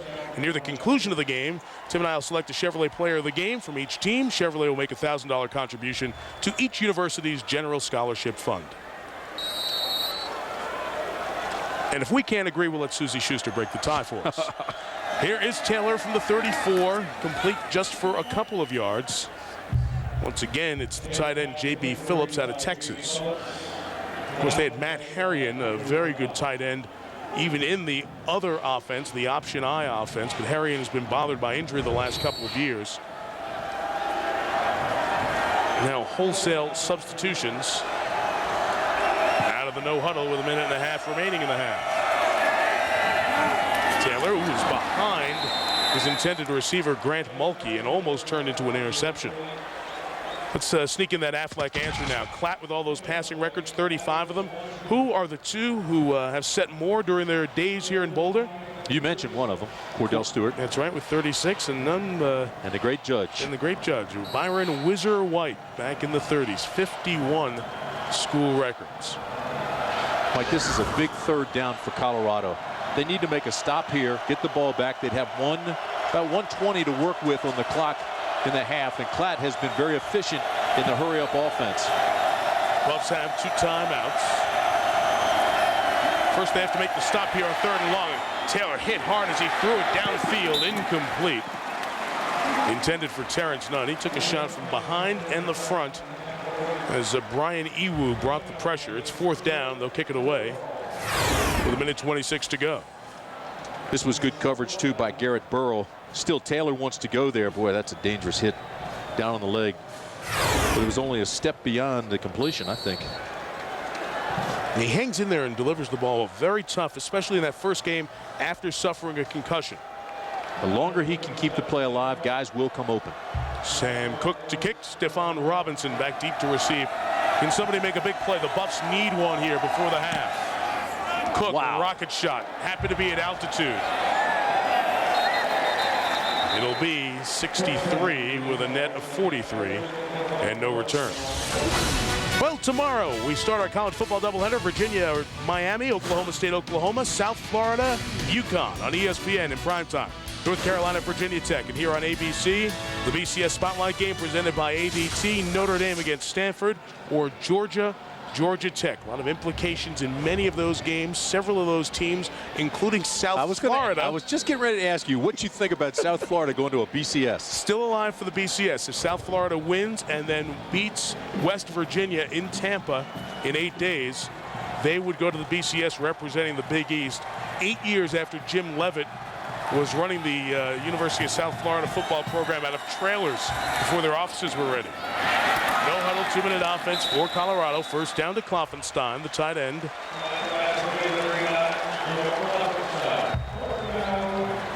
Buffs can stop it twice with timeouts. This is what they call their fastball offense. They try to use that altitude, wear them out a little bit, hurry things up, and melt the clock, use every bit of the clock.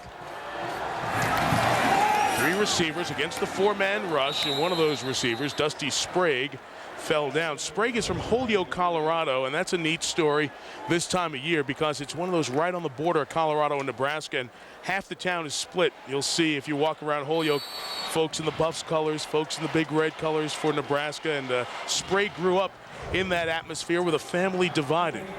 Even though they love Nebraska, some of that family, I'm sure they're pulling for CU this afternoon. 2nd and 10. Almost a hold as the pass is incomplete, and it may be a defensive flag on the safety Blake Tiedtke. Should be a first down. Only 3 seconds went off the clock. 58 seconds remaining now.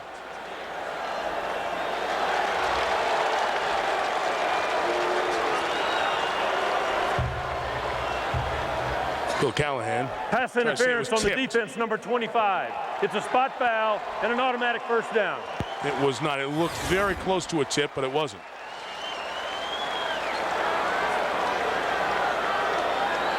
I like the way Kloffenstein uses his body, sits down. There was contact. He's 6'6", 245. He's saying if you're going to come from behind me, you have to go through me. And that'll draw a flag.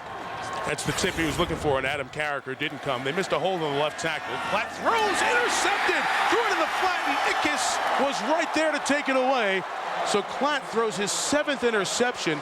He had 2 against Iowa State in the last game. And Colorado trying to mount something after that opening drive when they went down and got a field goal. They have really done nothing offensively against the black shirt defense. But watch the way he throws this, Mike. It's a dangerous pass anyway, but watch. He doesn't step into it. He almost steps and throws off his back foot. Doesn't step into the pass and tries to throw it all the way across the field into coverage. So the rare interception thrown by Klatt, his 7th on the year, and now we'll see what Nebraska will do from the 49, the Colorado 49. 53 seconds left and no timeouts remaining. It's going to reset the play clock. But only half the field to work. That is a devastating turnover. They're thinking about getting points, and all of a sudden they give Nebraska the opportunity again to walk away with at least 3. Congdon, the freshman kicker, as long as 41, but that altitude stretched that back a little bit. 1st and 10, stepping up in the pocket, taking off is Taylor. Made a nice move. It's the 41. 45 seconds left. Reminder, Capital One halftime show coming up. John and Aaron in New York. Craig James down in College Station. He'll visit with Mac Brown and Vince Young after the Longhorn win to close out their perfect regular season. Now the Big 12 championship game awaits. But can Colorado get there? They'll have to rally to do so. Taylor again. He's going to be close to the 1st down, which will stop the clock. He's got the 1st. We'll move the chains. He's inside the 40 now, Mike, with 23 seconds left. Jordan Congdon warming up on the sidelines. Remember, he's got 11 straight field goals that he's hit. 2 in this game. Haven't seen Congdon attempt a 50-yarder this year. You figure they'd have to get another dozen yards or so to get in more comfortable range for their freshman kicker. Good gun. Oh, it was dropped by none. Taylor shows you that arm. He threw a strike in the seam of that zone coverage. And he stepped into it. That's what Klatt didn't do on his interception. This time he was trying to get it between the corner and the safety. Had a little area to get it into. And so, I mean, he steps into this thing. Look, like a pitcher. Steps in, fires, bends the back, gets it in between the corner and the safety, and should have been caught. It's a nice throw, isn't it? Oh. I saw Zach. I watched the tape of the Iowa State game when he threw the 431 yards in 55 attempts. And you really see a guy who can put some zip on the ball and understands the game. You could see the difference, Mike, between his throw and Klatt's. 10 seconds left. Has to understand the clock here. Going down the middle. It is caught at the 5-yard line. 4 seconds. Can they get up and spike it? They need to get up and spike it and save a second for themselves. It was Grant Mulkey and Swift running down the middle. They're going to be fine. They got everybody up there before the ball could be spotted. So spike it and get the field goal unit on. What a job by Nebraska here. And they will have that clock went to 0-0. That's unbelievable. That clock's at 0-0. 1 second left. That is a home clock deal there. Let's see what they say. He should have 1 second left. Nobody's making a definitive call on the officiating crew. Are they saying no time left? Wow, the half is over. Look at Taylor. Taylor can't believe it. That's wrong. That is flat out wrong. They were up there ready. He's spiking. Look at Bill Callahan's look. Nebraska takes momentum into the locker room. The fans cheer their team as they try to artificially build up momentum. But quite honestly, I think they got jobbed. Susie's down there with Gary Barnett. Mike, thank you very much. Coach, quite simply, how do you turn this around? Well, we've got to go in and challenge our players. We've been outplayed, outcoached today. And then they went no huddle on us, which was a total insult to our team. So we just got to see if we're going to accept the challenge. That's what we got to do inside. Joel Klatt has seemed out of sync all day long. Yeah, he has. We got to get him back in sync. You're right. Thanks, Coach. Thanks, Suze. Good stuff. They're lucky not to be down more. A field goal attempt should have happened there, but they ruled that they didn't snap it in time in 4 seconds. 20-3. Huskers, a big underdog, leading by 17 to John and Aaron in New York. Well, clearly the only guy who's doing his job for Gary Barnett is the guy with his finger on the button for the clock. I can't believe that. Colorado needs all the help that they can get. So the clock, the home clock, really helped them out there. Right now, I see Joel Klatt not doing anything for Colorado. It's Zach Taylor for Nebraska that's playing so well, John. Nebraska showing some things on offense. Iowa State sitting at home knowing if Colorado loses this game and they beat Kansas, then Iowa State will be in the Big 12 championship game against Texas. Texas. Stick around. We will continue with the Capital One halftime show after this message and a word from our ABC stations.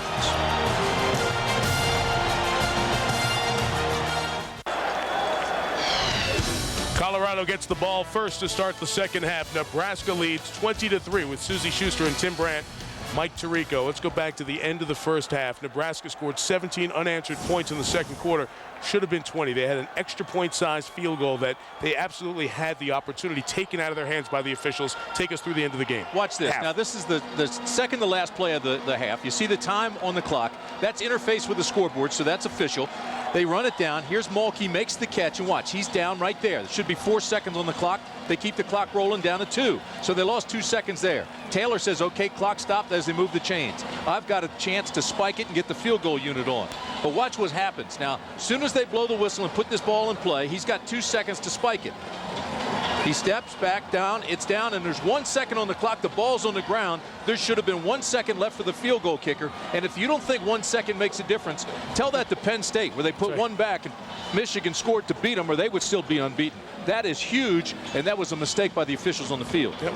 So Bill Callahan's team, instead of being up 23-3, they are up 20-3. And again, who knows what could have happened on the field goal? They had the opportunity taken away. Field goal could have been missed, could have been blocked. Colorado could have taken it back the other way.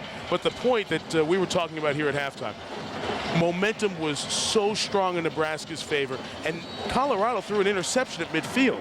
And Nebraska comes back down the field and does everything they should have done to get a chance to go up 20 points. Instead, they're up 17. Mike, I say that's the best half that Nebraska's played all year, and Zach Taylor looked like he did in the spring game. Kickoff return to the 27-yard line, brought back by Ellis. Let's go back through the Pacific Life game summary to take you through the numbers of the first 30 minutes and look at the Huskers on offense.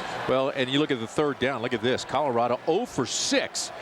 Time of possession really doesn't mean much here, although they've done a nice job with the clock as Nebraska. And then you see the penalty yards. Of course, that's big too. 6 for 65 yards. It has not been a good first half for Colorado. When you look at the numbers for Joel Klatt, 7 of 15 with an interception.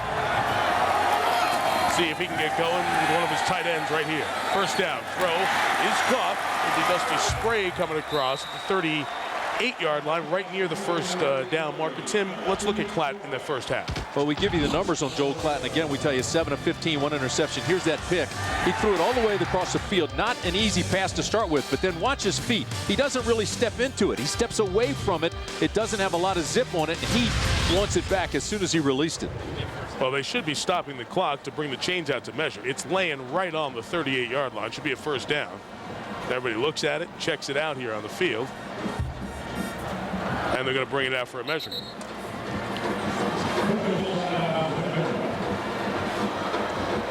It has gotten cooler as the sun has dipped behind the west stands here. And Gary Barnett, I'm sure, was heating up his team there at halftime. They've got to get going, as John and Aaron were talking about. It's a very simple scenario. Colorado wins, and they are in the Big 12 championship game as the North champs. If not, it's up to Iowa State to beat Kansas tomorrow to get there. First down, Mike. There was a lot of talk during halftime, especially by the Nebraska people, about a comment that Gary made to Susie at halftime about they embarrassed us by going no huddle. And it was a slap in their face. And the reason he says that is they've got their fastball attack, and it's something they take great pride in here. That Colorado tries to hurry it up and use the altitude to their advantage, and they thought Nebraska was doing that right back to them. First down picked up. 3 wide receivers. Vickers is lined up. Klatt lost the football. Able to dive back on it and get second down. No gain. Susie Schuster. Well, Mike, Bill Callahan's not surprised that Joel Klatt's out of sync. He says with the pressure that we're bringing on him, it's no wonder. He's thrilled with how his defense is reacting. On the offense, he said it's the young guys that are making plays, a tight end, wide receiver, and especially Marlon Lucky that are catching his eye. And as for that 2 seconds, as furious as he looked, he said, forget about it, it's over, the clock ran out. And that's what you have to do as a head coach. You've got to tell your guys, hey, it's okay, we did everything right.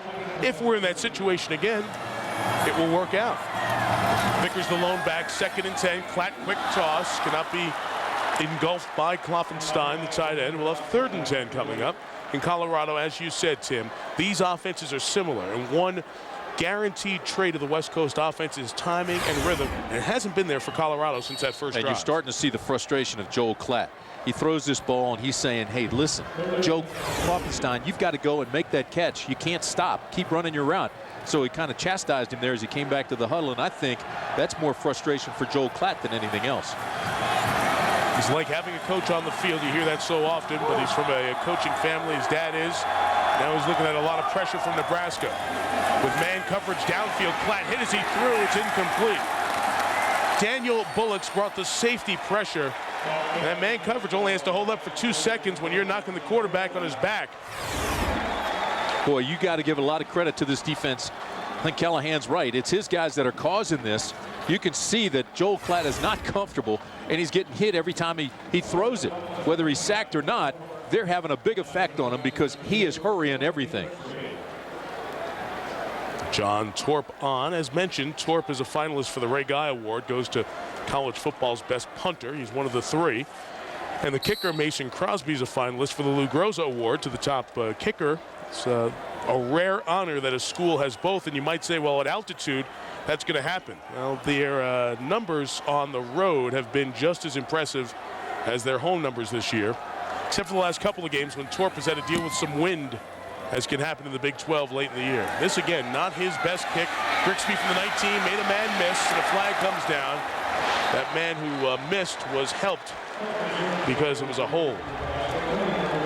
33 on the kick, but the true net will be even greater after this penalty is administered. Mike, as much as we've talked about Joel Klatt not looking comfortable, I don't think the defense for Colorado has looked comfortable all day. I mean, all 11 guys. I mean, they just aren't getting it done. Guys aren't looking back for the football. There's not enough pressure up front. They aren't playing the way that they've been playing the last several weeks. Gary Barnett trying to get to 4-3 against Nebraska. Former assistant An illegal Bill block McCartney. in the back by number 21 of the receiving team.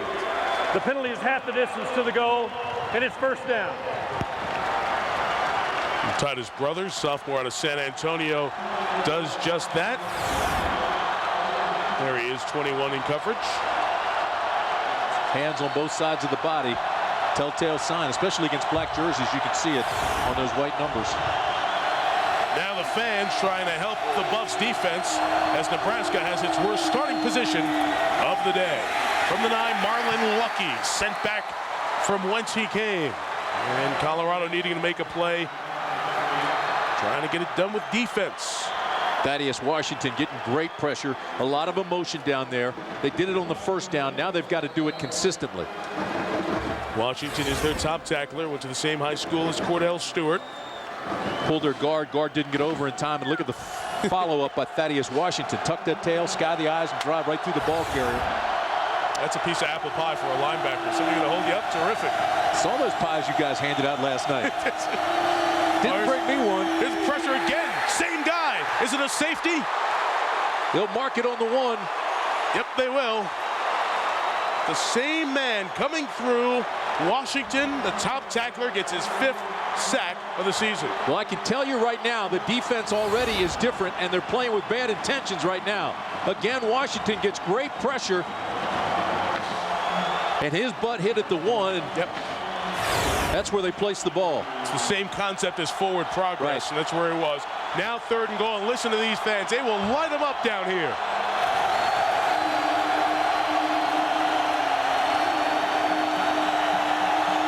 The big back Glenn for just some room to punt it. Lucky to get past the goal line. And Colorado's defense pushes Nebraska back 8 yards. And now they have the opportunity to get good field position. Boy, Mike, you're right. He was lucky to get back across. I thought for a second this was going to be a safety. Here comes Glenn. He's the big back. He's got the power, and boom! He was hit right at the goal line and just barely got out of there. What a series from Washington in on all 3 tackles. First negative drive for Nebraska since the opening drive. Now will they come for a block or set up a return? Not the full 15 yards for the snap. Back to Sam Cook. Got it out of there. That 2-step punting so effective and a huge kick. But a lot of room for Stephon Robinson. Picked up a great block. But terrific coverage downfield. Robinson is held up and brought down. at the 46-yard line. And he didn't get a good spot either. They're going to mark it at the 45, I believe. 59 on the kick, just 8 on the return. A lot of terrific plays made. Terry Washington's block almost springing Colorado. Still, it's decent field position. Can Klatt and Charles and Kloffenstock and the Buffs offense find itself? I'm sure Thanksgiving memories made at your home from years gone by. Some of the Colorado Buffaloes, the kicker Crosby, on through Harrison and Behrens. Some Thanksgiving shots of these guys. The tight end Kloffenstein there, the front right. Justin Adams looking like a character out of Miami Vice. Greg Pace on top of things even then. That's right. Snapper. Well, happy Thanksgiving from the Buffs. It has not been a happy Black Friday for Colorado yet. Still plenty of time. 11 minutes left in the third. Buffs trailing by 17. Hugh Charles trying to establish it on the ground. We'll give him 3 right out to midfield. Now, this Colorado offensive line has been victimized by Nebraska's defensive front with pressure.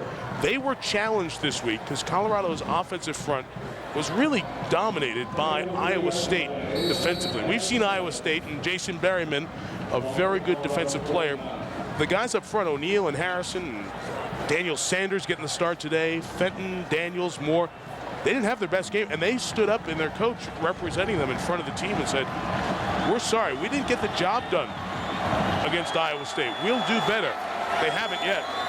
Pressure, Klatt has to get rid of it quickly. He does, but it's caught. Patrick Williams only going to get a yard at the 49, and we'll have 3rd and 5 ahead. Zachary Bowman, 4th time we've called the junior corner. Great halftime adjustment by Nebraska.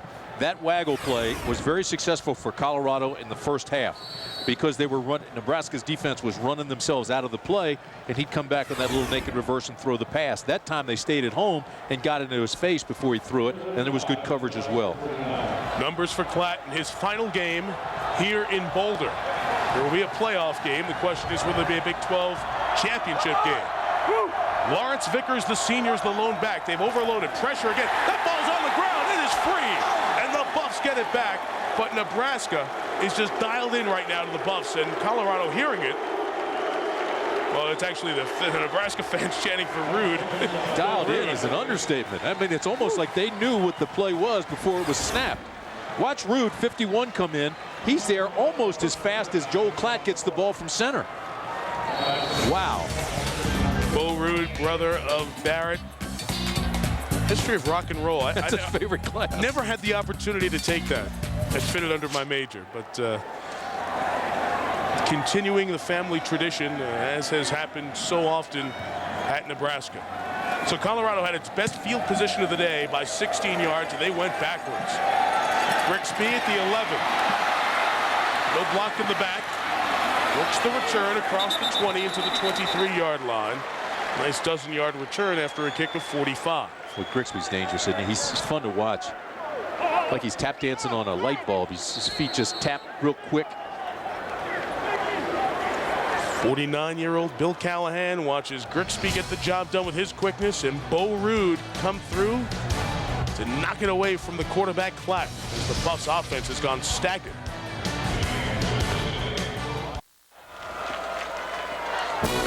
From Boulder, Colorado, college football on ABC Sports, brought to you by City Simplicity Credit Card. City, live richly. Chevrolet, an American Revolution. And Allstate, a proud sponsor of the Bowl Championship Series. Nebraska, big underdog, big lead. Couple of touchdown dog leading by 17 on the road, middle of the third here in Boulder. First down run with Marlon Lucky gains 2.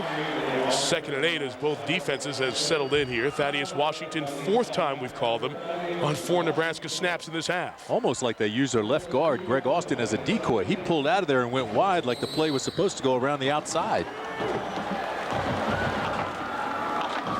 So much tradition around this Nebraska program. As mentioned earlier, the consecutive bowl streak, just frightening. 35 in a row, stopped last year with the 5-6 record, but they bounced back, qualify for a bowl with their last-second win over Kansas State 13 days ago in Lincoln. second down. Beautiful over the middle of Ross.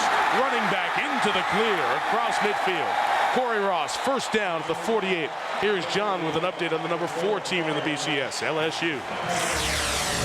Mike, it's your Taco Bell update, and LSU trying to get their way into the SEC championship game, but Arkansas has given them some problems. Casey Dick to Cedric Washington to Peyton Hillis, 47 yards. They would score a couple plays later. Right now, LSU has the ball.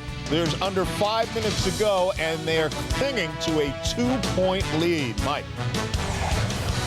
John, if LSU loses, then Tommy Tuberville and Auburn will represent the West in the SEC title game. Look at the time for Taylor. Great pocket. Beautiful delivery down the middle. It's incomplete. Just a half second late as Lorenzo Sims came over to recover on the pass intended for LaFleur. Again, they're in a zone coverage, but they get a little more aggressive, and Sims got a nice break on the ball. Almost looked like a combination defense that time. They were dropping back into their zone. He was the only receiver that came out, and they stunk with him. Look at Bill Callahan. He is calling a perfect game. He's got a sheet there. They have about 200 plays out of 15 to 20 different formations with shifts and motions. Big back Cody Glenn is in. Takes a shot. Ball came out. It's free. Who's got it at the bottom of the pile? Buffs need one. Say they have it. Who's stronger down there? Who's walking out with it? Nebraska gets it back. It may have been Glenn, the man who fumbled it, ended up coming away with it. You know, folks that didn't play the game of football, especially at this level, would never believe what happens at the bottom of these piles when there's a football loose. I mean, there are hands grabbing and pushing and pinching everywhere. You see, the ball's just sitting there. They don't even know where it is. Taylor trying to reach in under legs and cleats and bodies to get it. Corey Ross back in at the tailback. This is 3rd and officially 9. Taylor adjusting the play after what he saw from the defense. That's time on the play clock. Buffs bring pressure. Throw. Perfect on time. First down to Terrence Nunn. And another penalty. It's going to be a late hit on Sims for the push once he made the catch and stepped out of bounds. That'll be their 7th flag, and I think their 4th 15-yarder. Mike, they're on the ropes. There's no question. And now Nebraska's just looking for the knockout punch. That's not to say that Colorado's still not in this thing, but I mean, it's close. They're on the edge. They needed that fumble. They needed another stop, and they had field position in their advantage, but now Nebraska's gained it back and aided by another Colorado silly penalty. After the play, a late hit out of bounds by number 22 of the defense. The penalty is 15 yards from the end of the run, and it's a first down. See, that wasn't flagrant, though. Right. Mike Hankwitz is saying, come on, fellas, that's your defensive coordinator you're looking at right there. He's checking his defense. Here's that chart. He goes back. They've got 200 plays on there. That's his game list. But it's out of 15 or 20 formations. That's it. So he may have it listed only once, but it'll be about 8 or 9 different ways they can run each play. Looks like my wife's Christmas shopping list. You're in for a good Christmas. I'm hoping she's shopping and didn't hear that. From the 21, will this be a pass? Yes, it will be. It might be intercepted. Oh, good job by the receiver, Nate Swift, to become a defender and knock it away from Lorenzo Sims. Terrence Nunn almost had in his mind predetermined he was going to throw that one, and it really wasn't there for him. Well, first of all, anytime you get a receiver throwing, you know it's not going to have the same zip. That is a great job by Swift. He comes back. Here's a guy that's so talented. He's the natural receiver. Here's a guy that ran for 4,400 yards in high school. He adjusted on the ball and came back. The crowd wanted interference called on him. An offensive pass interference. Looking for anything at this point. I think Nebraska's going to call a timeout from the sideline here with 6.5 left. Nebraska takes its first timeout. They have 2 remaining. And the Cornhuskers, who opened 4-0 on the year, they went into a tailspin, lost 4 of 5. Beat Kansas State to become bowl eligible, and now trying to beat Colorado, get to 7 wins. They have a 2nd and 10 coming up. The Buffs 21 when you come back. 6.5 left, third quarter. Colorado trying to sew up the Big 12 North Championship. Being denied here by Nebraska. The Cornhuskers have scored 20 unanswered. Buffs' offense has really stalled since its first drive when they went down and got a field goal. Just 7 first downs for Colorado in the entire game. Nebraska called the timeout, 2nd and 10. Good job by Ross to pick up the blitz, and the touchdown to Nate Swift. What a job by the little back Ross to pick up the blitz. Taylor throws a 21-yard strike, and the Cornhusker fans and the Cyclone fans are delirious.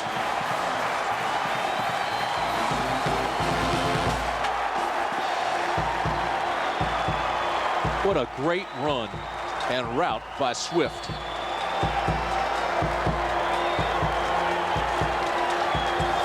On for the extra point is Jordan Congdon out of San Diego. Bangs it through. So it's the second time a personal foul has kept the drive alive to help Nebraska go down the field. Swift's 6th of the season. Boy, what a great route this was. Here he is right here. Now watch the route he runs, and just a little post pattern. But he does it with a little hitch when he breaks. Watch, here's the hitch, boom. Take it inside, and the ball is waiting for him, hits him in stride. Just a simple route, but run to perfection. Just froze the DB long enough with a little hitch before the break of the move. There's what you're talking about, Mike. There's Corey Ross picking up the blitz. And then here's the freedom that Swift had after that move. I mean, he just froze Tyrone Henderson, number 3, the safety, froze him with that little move before he made the post break. And Taylor fires it on time. He's over 300 yards and has 2 passing touchdowns here on the afternoon. Jordan Dizon from Colorado, their starting weak side linebacker, is 225 pounds. He is 30 pounds heavier and about a half foot taller than Corey Ross. And the senior from Denver helped his quarterback by picking up that blitz. He slid over from the left side to the right side, stood in there and gave his quarterback time, as Nebraska has scored 27 unanswered points. And I think the Colorado fans are in shock. They didn't wrap it up in their last game. They thought they had a chance to wrap up the title in this game. Congdon's kick is short and returnable. It is Terry Washington getting to the edge.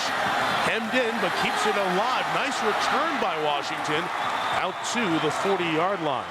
Nebraska was trying to rip at the ball as Jeff Souter was in there to make the play along with Brandon Ragone. Joel Klatt's got about 21 minutes to work. It's still not late enough to panic. He's got to run his offense. There has to be more of a sense of urgency, but he needs to find some kind of rhythm and get this thing going. Here you see the numbers for Klatt. Drastic difference from his performance in the regular season. Hugh Charles, nowhere to go. That's Bo Rude as they chant, Bo, we send it to Suze.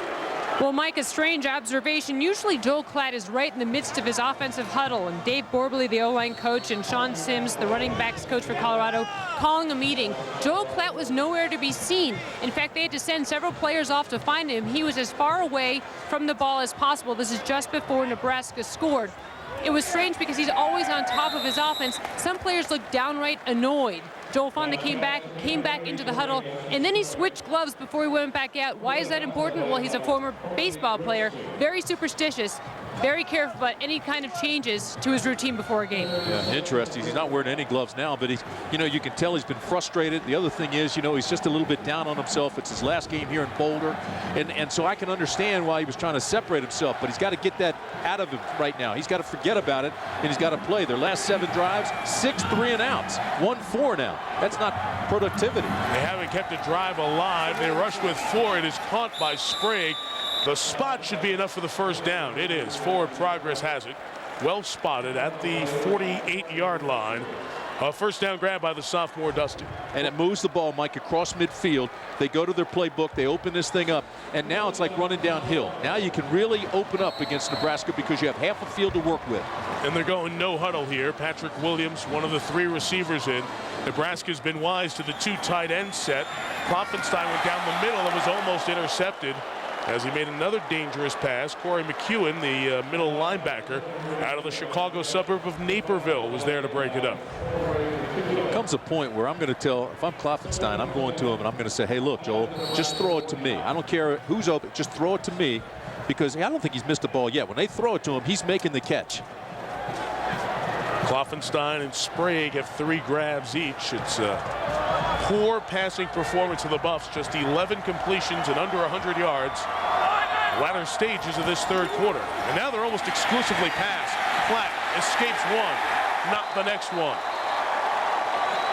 Another sack. LaKeven Smith comes up with that one out of Macon, Georgia. He's the guy who had almost huge play. Remember, he intercepted the ball against Texas Tech. That would have clinched the victory over the Red Raiders. Then he fumbled. Texas Tech came back in the last minute and won on the final play. But look at the white jerseys getting upfield. Speed and power. Barry Cryer comes in. They're rotating guys, trying to keep him fresh up front. Third down pass is incomplete. Well, a fourth down coming up, and the Buffs have to punch it away again. Unbelievable. Not even close. And give a lot of credit to the defense of Nebraska. I mean, we've been talking about the offense, how they played a near perfect game to this point, and how good Zach Taylor's been. But this defense is playing a terrific game. Kevin Cosgrove, the defensive coordinator, restoring some of the pride from the great black shirt days back when Charlie McBride, one of the legends in coaching, was the defensive coordinator with Tom Osborne, and then the early days with Frank Solich as well. Twerp to kick, none back to receive. Gonna let this one bounce. And it will be a kick of 43 yards, and they'll take over at the 9. Well, the NFL wraps up this great holiday weekend of football. Sunday night over on ESPN, it will be the Saints battling the Jets at the Meadowlands. And then on Monday Night Football, the Al Michaels-John Madden tandem will have quite a game. Steelers, Colts, the undefeated Indianapolis Colts at 10-0, and now we're past Thanksgiving. People are starting to ask, well, can they do it? Can they do it? The game against Seattle is going to be, that Steelers will be tough. Roethlisberger's, but the game against Seattle, I think, will be really tough. A power running team. What do you think? Hard to go against him when Peyton Manning's on his game. Todd Peterson, the wide receiver, lined up at fullback, flexes out. Passing look on first down. Taylor pressured. Peterson's open underneath to the 22. What has impressed me most about Taylor is the moxie he has. When the pressure's coming, he knows if I hang in here 1/2 second, I have somebody clearing out wide open. So much of this West Coast attack, the way that Bill Callahan has designed it, is timing and rhythm. And it's throwing on time.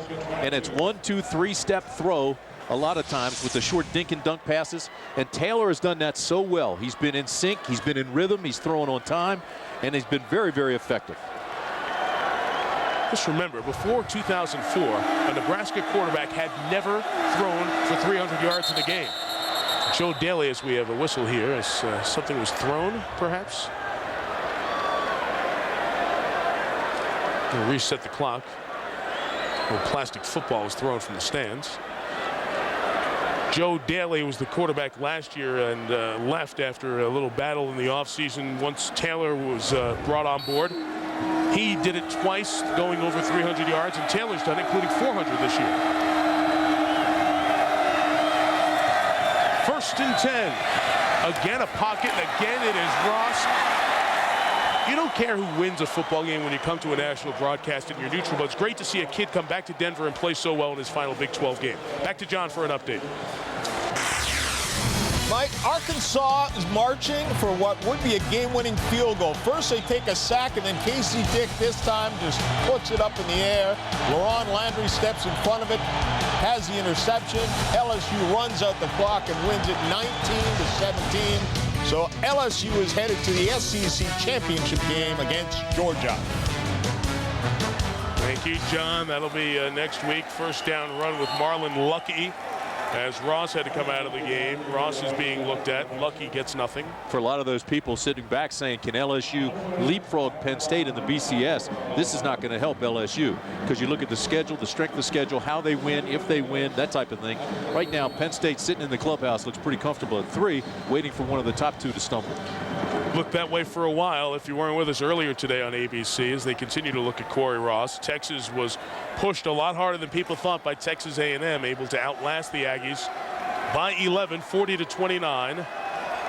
USC waiting to play UCLA Next Saturday afternoon on ABC. Taylor, lucky, dropped it. It's incomplete. Okay, so Texas has the championship game left. UCLA comes in 9-1. Drew Olson having a terrific year. It really is. But the defense for UCLA has been banged up. Justin London's been out. A couple of guys have been out. And so you've got to say they're not going to be able to stop USC very often. It's going to be a game, whoever scores the most and has the ball last. Exactly. It's going to be a wild shootout. It at least sets up to me. Now, the referee has called an official's timeout. He's talking with one of his fellow officials. I've seen 4 different things come out of the sideline where the students are sitting over here for Colorado. And they haven't been large items, but certainly it's a problem. And I think they're going to do something to try to get some sort of an announcement or a warning made that any more of this, and it will start penalizing Colorado. There was a plastic football a couple of possessions ago. Earlier, after a bad call, there was a bottle, a beverage. You see the referee just picked up something and threw it over there, and he may have just warned the sideline as to that.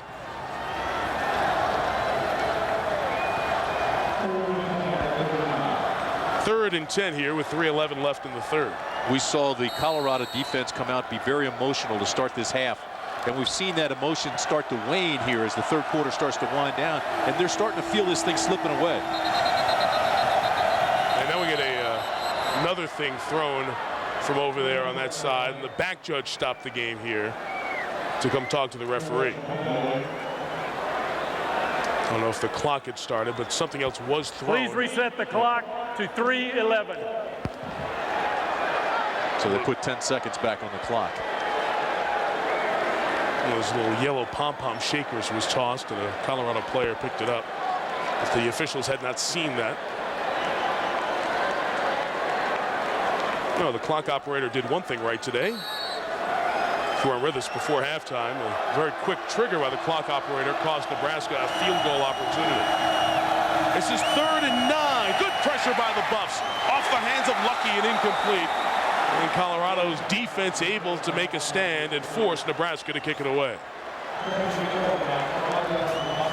Waka Manapuna coming up with the pressure. Lucky first he misses the ball, then he takes a pretty good shot here at the end of this. Again, Taylor keeps it alive, but watch this. Bam! Ball just off his fingertips. Got to make that catch. We saw Corey Ross do it earlier. Ball that was thrown hard right at his face mask, but he somehow made the catch. Lucky didn't do the same on that one. Sam Cook back deep to kick it away. Stephon Robinson awaits for Colorado. Cook has put nearly half his punts this year inside the 20.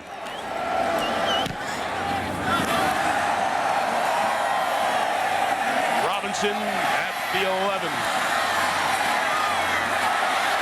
Stretching it out. Return of 20 brought down to the 31-yard line. The kick was 50, so a net of 30 yards. And Bo Root, who has had a fabulous third quarter defensively, comes up with the special teams tackle. Well, you're running out of possessions here, Colorado, and Joel Klatt. They've got to start making something happen against this outstanding Nebraska defense. Well, you mentioned he holds 35 CU records and having another great year, although he struggled here in this ball game. Had he not wasted his red shirt in mop-up duty in a 34-0 win over Baylor, he'd have another year to play here. But he says he doesn't regret it, but he sure would like to get a rally going here and somehow find some energy. Drive start from the 31. Hugh Charles. Nice little shake. He'll get a first down. Let's see. Maybe the mark will be just a hair shy. It's over by the 41. Clock turns inside of 3 minutes here in the third. Sellout crowd, Folsom Field, and a very quiet bunch now. And here's why. The offense has no momentum. Well, and give the defense a lot of credit for Nebraska. I mean, look at this. Punt, interception, punt, punt, punt. We talked about all the 3 and outs, a 4 and out. I mean, it just hadn't been a pretty situation here in the last 5 possessions. 49 yards, last 5 possessions because of this pressure. Platt got rid of it. Receiver couldn't hang on to it. It was a hair behind Evan Judge, who couldn't bring it in. Grigsby was waiting to hit him. We'll have 3rd and less than a yard coming up. Nebraska is taking away Kloffenstein. I mean, they're just taking him out of the ball game. And that is the security blanket for Klatt. 25 times they've hooked up this year. Coming in, 3 more catches this afternoon. Kloffenstein and Quinn Sipniewski has been not heard from at all. Here's Kloffenstein right there. They get the first. Just on the keeper with the quarterback, Klatt. You mentioned Klatt's baseball past, and Susie was talking about it a moment ago. A couple of years in the San Diego Padres organization. Played in A-ball and decided that if he wasn't going to get the call up to Fort Wayne, which is the next level of A-ball, in the spring of 2002, that was it. He was going to leave. Former 11th round pick. He did not. And that's when he decided to walk on at Colorado. And Tim mentioned that first year he came in, played mop-up duty against Baylor, but has really been the guy for 3 years and a captain and a terrific leader. Charles. Taken out of bounds. They'll keep him inbounds. Gain of 3 to the 45. I'm impressed with this defense. They even have speed at the linebacker spot where they're running with the backs. I mean, Ickes was just as fast as Charles. Dr. Pepper Big 12 update. There's the score from earlier today in College Station.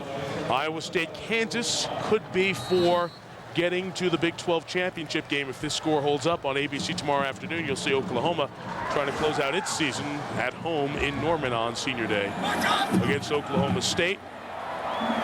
Oklahoma at 5-2 in the league, 6-4 overall. Ickes flushes Klatt, who throws it away as he escapes the pocket. We talked about Charlie McBride when he was with Tom Osborne and the defense, the black shirts. That tradition is still here, even though we have a different defensive coordinator at Nebraska now. The black shirt tradition started back with Bob Devaney in the 60s. All the Nebraska folks know it, but you hear the name, and those new to college football as fans who are learning the game might not know the tradition that Kevin Cosgrove and company keep going. Just wanted to delineate the defensive stars and starters. So they went down to a sporting goods store in Lincoln, got black shirts. And if you were a starter, you got a black shirt. And now still getting your black shirt is like getting that piece of apple pie after Thanksgiving dinner. And one of the black shirts flushes Klatt again and just forces him to get rid of it and throw the incompletion. It is Moore coming off the edge to force 4th down. Another drive where they back up. And we're giving all the props to the Nebraska defense, and we should, but I have to tell you, I mean, even though we're trying to be as balanced as we can, you hate to see a guy who's had the success that Joel Klatt has had in his last game at Boulder being thrown around like this and not being able to do anything offensively. Dontrell Moore, who has played very little today, came in for the pressure that time. And John Torp's a very good punter, but I don't think Gary Barnett wanted to see him kick 8 times in the first 3 quarters. Kick 44. Flag down, so this beautiful return is not happening. Blocking the back against Nebraska. Colorado says we stole the ball on the way out. They did not.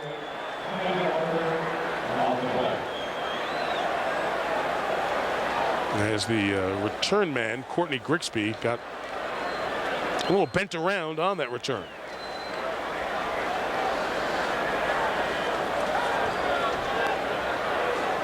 T-Hair Green was back trying to block for the Huskers.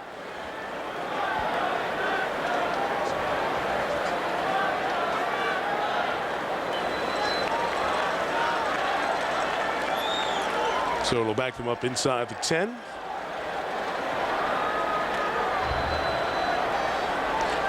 This is a very good day for Nebraska, but as every Nebraska fan knows, no matter what happens today, it's not the best. Block in the back by the return team.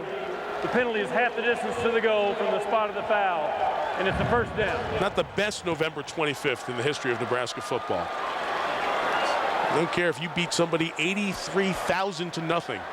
It will not top what happened on November 25th, almost 35 years ago. November 25, 1971. It's high in the air, which is what Wiley wanted to do, so there'd be pick coverage, and Rogers gets away. Look at that. Johnny Rogers. Look at the move by that sensational player, a native of Omaha. And the late, great Chris Schenkel with the call of the first game of the century. Number 1 against number 2, Oklahoma, Nebraska. It was terrific Nebraska defense against the Oklahoma offense. About 3/4 of the all Big 8 team from that year played in that game that the Cornhuskers won back on November 25, 1971. Great to hear Shank, who passed away. And he used to start his broadcast with what better way to spend a Saturday afternoon than college football. It's still the truth. After the first down run by Ross, it is 2nd and 5. This should be the final play of the third quarter. Taylor flushed, running for the sideline, running for the first down marker. Great awareness. He went out of bounds before he got to the marker at the 12-yard line. Only going to be a pickup of 2. Well, 3rd and short when the fourth quarter begins. Nebraska shocking Colorado 27-3. ABC Sports presentation of college football continues after this message. And a word from your ABC station.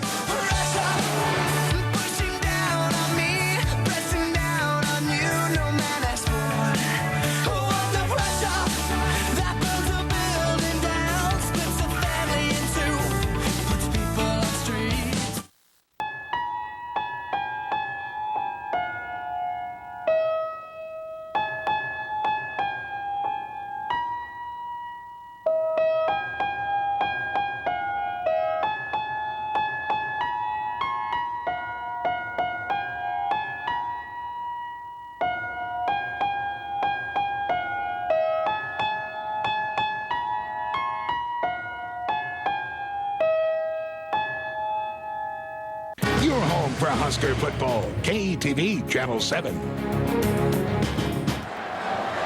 Here's a little guy excited for the coming of Santa Claus and excited by the other Big Red, Nebraska. His team has dominated since 3-0. Huskers have scored 27 unanswered. They have silenced the sellout crowd here in Boulder, leading 27-3 as off we go to the fourth quarter with Tim Brandt, Susie Schuster, Mike Tirico. Glad you're with us on this Friday after Thanksgiving here on ABC for a post-Thanksgiving tradition here in the Big 12. Third down throw is a completion for yet another first down. The passing game looking so good. Grant Mulkey comes up with that reception. Here's Susie on the sideline. Well, Corey Ross, we saw him on the bench moments ago. He is, in fact, ready to go. He's back in the game. He said that it was just a cramp in his right calf. Are you kidding? This is a kid from Denver. He's not going to miss one moment of this game. And on the other side, defensive coordinator Kevin Gosgrove had to counsel his players on the defense, especially Wally Muhammad. Stay away from the crowd. He's already high-fiving guys. 15 minutes left to go in the game, guys.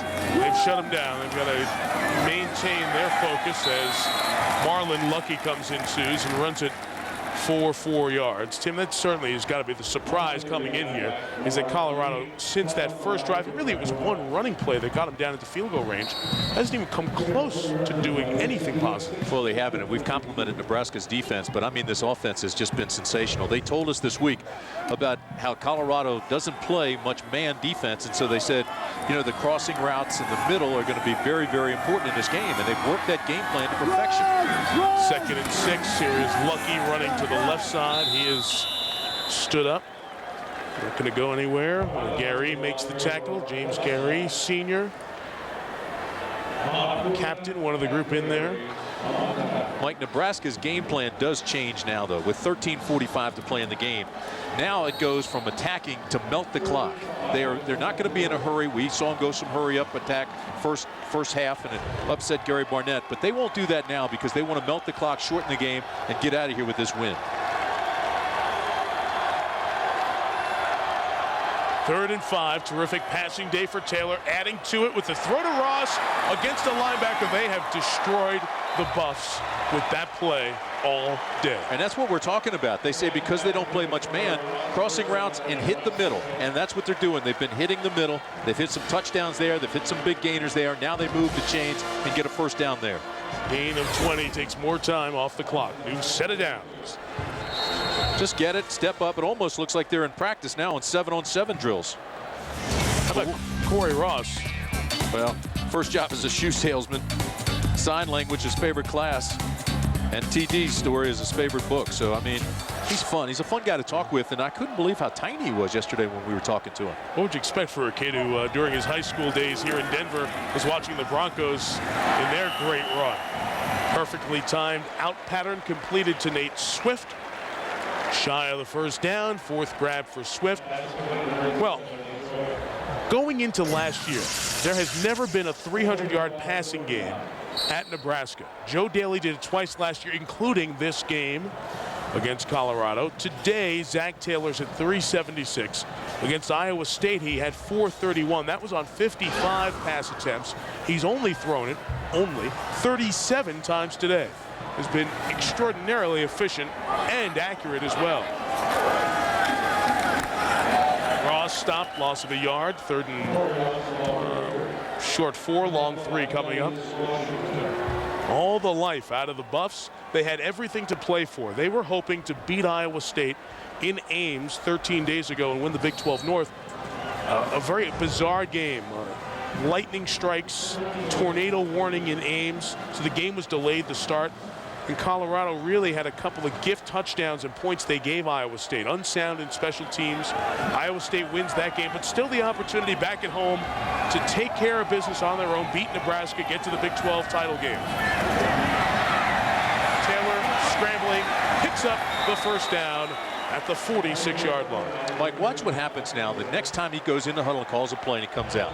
Once they start that clock, he's using almost all of the 25-second clock. Once it gets down inside 10 seconds, well, he doesn't want to delay penalties or anything, so he's snapping at about 8, 5 on the play clock. He's just taking his time back there. And that's part of the maturity of a quarterback, a veteran quarterback. You see in the NFL, the guys get it when the last light's about to turn to 0. Looking at the clock right now. Down to 8, so he'll get the snap. And it to Ross, just a couple. Here is the coach talking about this junior college quarterback who's turned into something special in Lincoln. He's courageous, smart, intelligent, has a good grasp on what we want to get done in terms of managing the system. He's a coach's dream. You know, he's a hard worker, a lot of pride, and like I said, he is a courageous individual. We mentioned his dad, Sherwood, starting DB at Oklahoma in the late 70s, volunteered as an assistant coach for many years. So this has got to be so strange for that entire family, an Oklahoma family, growing up in Norman, leading the team from Lincoln. He makes so many good, heady plays today. He knows when to run, knows when to throw it away. It's amazing to me that Colorado's allowing him to do this right now, because his big concern is the clock. Every time he breaks the huddle, he's looking at the clock. He's taking his time in the huddle, and then he lets that clock melt all the way down. You saw at that time they snapped it at 3. Normally he gets it under 8, but it's amazing to me. He's more concerned with the clock right now than the play that's being run, and he's still moving the chains. Watch that play clock. He's looking at the clock. And we have a couple more things thrown from that student section. About 5, 6 things now thrown. And the officials stopped. Remember, we told you they went over and said something to Gary Barnett earlier. And they're throwing water bottles and other projectiles down. And they don't realize this is hurting their team now, because they used 20 seconds off the clock there, that last play, and now they'll reset the play clock and he'll get more time. Forget that. You're right about that from a game standpoint. The people are idiots. And to come to a game and do something like that, there's no nice way to say that you're a fool. And these individuals, hopefully the people around them are pointing them out, and they should spend the rest of the holiday weekend in jail. And if they're students, it should be on their record, and that'll hurt them in the long run. And it's over where a lot of the students were sitting. I don't know what the referee's talking about. He's talking about clearing out a section, perhaps. And Cooper Castleberry, a veteran official. Nothing has happened in the last minute that would be the problem with the officials, or their fault for sure. You have a feeling that you're on the verge of a very ugly situation. I mean, this is ugly, but exactly. I mean, you got a feeling that it's worse. He's involving all the security people now. The referee went to the security people. And the announcements are being made by the public address system. It should not put a negative light on Colorado's fans. I mean, most of their fans are behaving just fine. It's this group of people that is in the student section. And Cooper Castleberry, I think, is telling Gary Barnett I might clear out that whole section. And hopefully there's security there to get him and find out who's doing this, or videotape where they're able to see who's doing it. And it should affect what they do as students. If it's students at the university and the university does the right thing, the smart thing, it should affect what these kids do in school. Gary Barnett trying to tell them to stop.